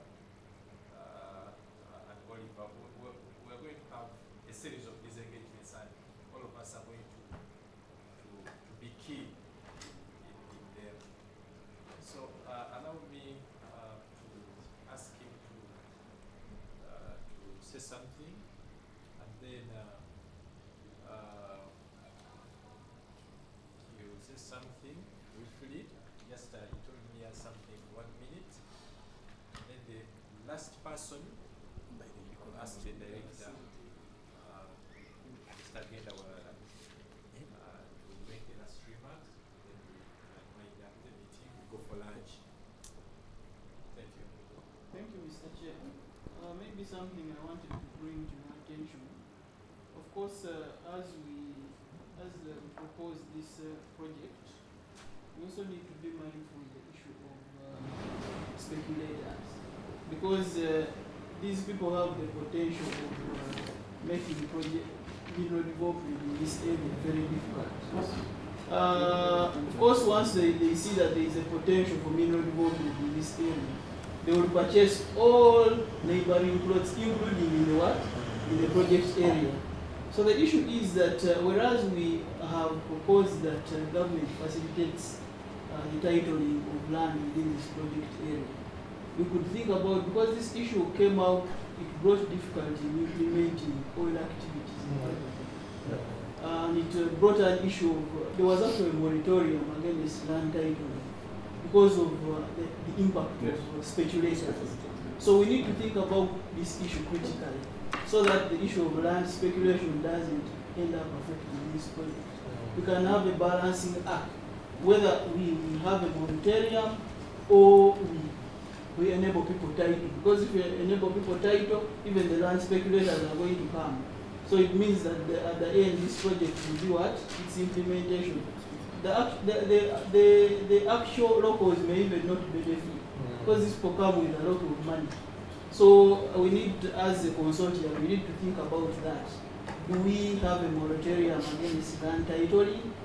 What do you mean by moratorium? You hold. Of course, You stop. Temporary state. Temporary state.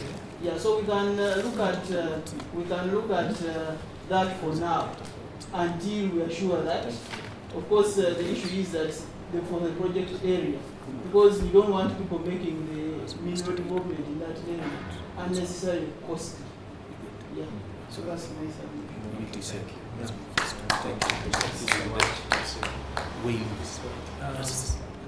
Thank you, Chair, and thank you, ladies and gentlemen. During our work as NEMA, like we said, we consulted widely, and maybe there's one issue, as many issues have come, there's one issue that came up which we wouldn't capture and reflect as environmental agents, because it is not our business, but it can benefit this meeting.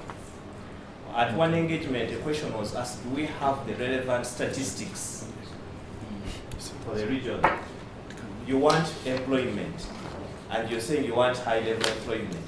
Does Busoga have a database of its technical people?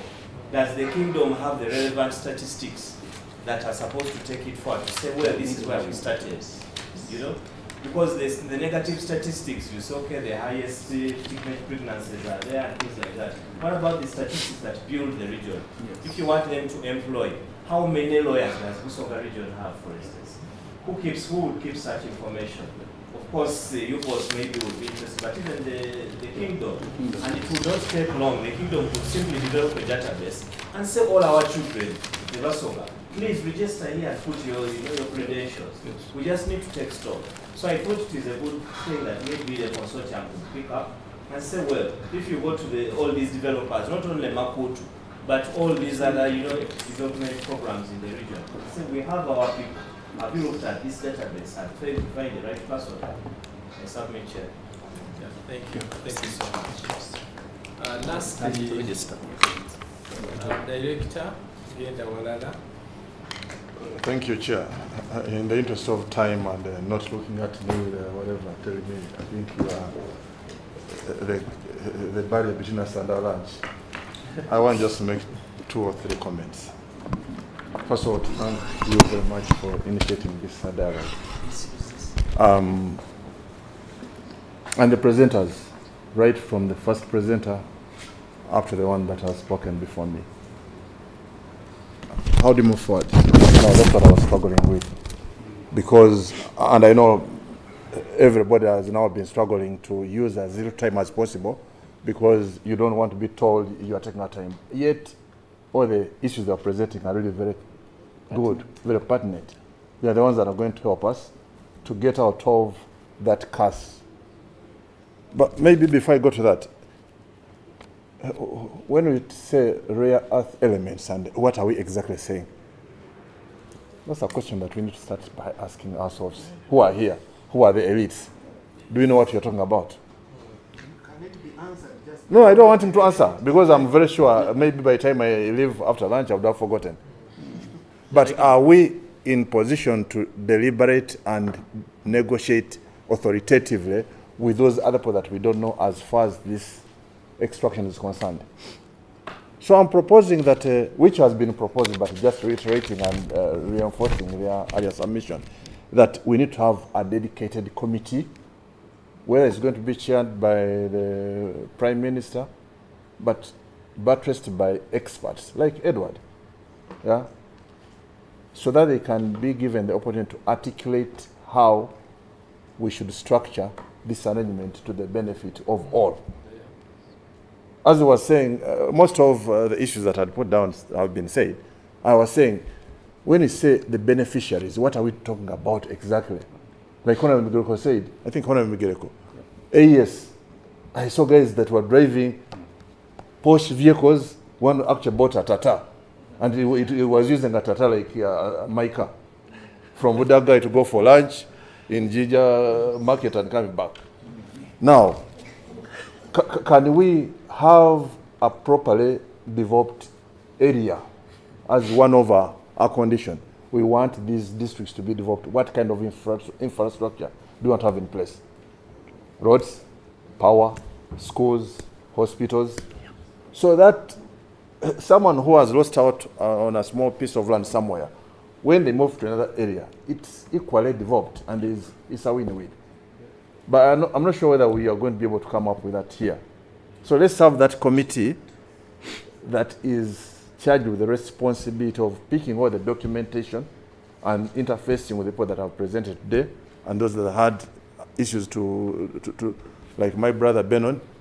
He was struggling to, he had many things, and it took time to study and wanted to, but then we were, and when I say we, with the one fair team was saying no, others have to speak, yes, but is it fair to him and to us?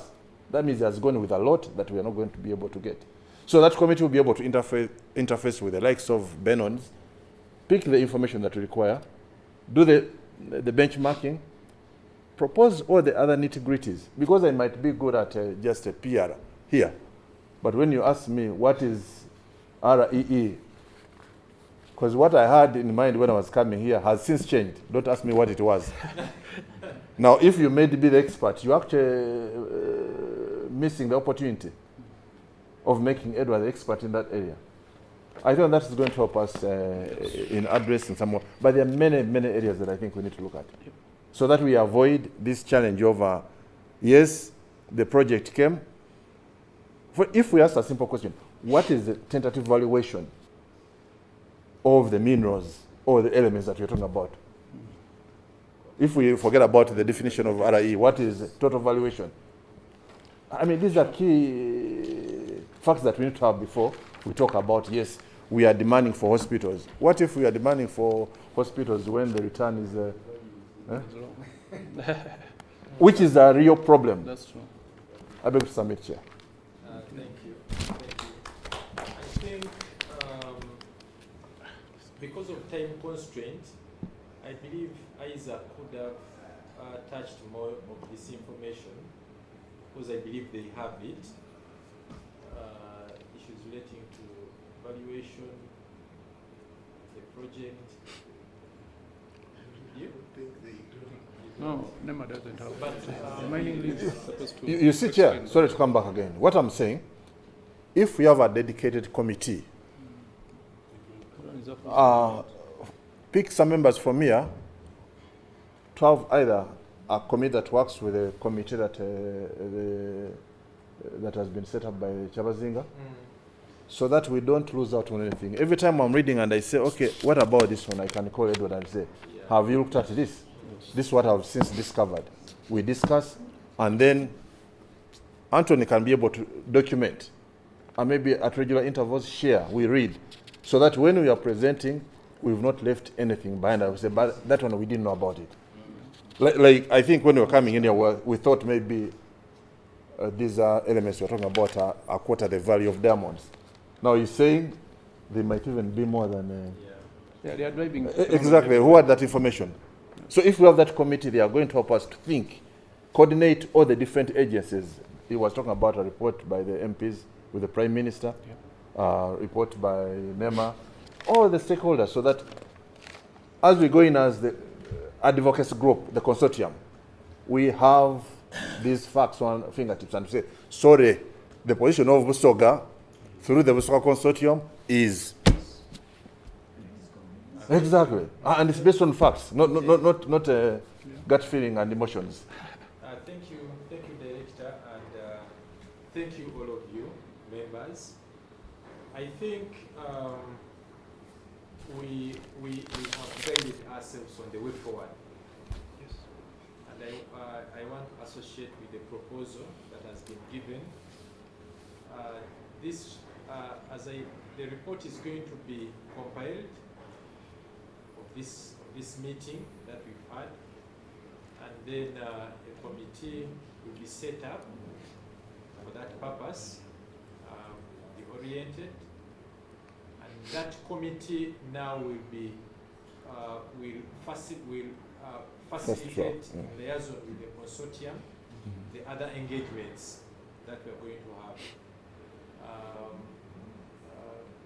You got the feeling that the prime ministers of the chiefdoms also need to be engaged.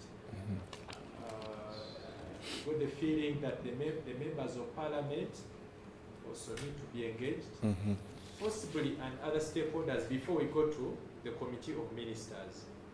So we may have to delay a little the earlier planned meeting for the ministers, so as to facilitate, so as to have a good background generation of information that should facilitate us coming up with a more robust, informative report that should be able to guide good decision making, and also formation of a good position that befits us and the sub-region respect to this minerals. I want to thank all of you, members, for coming.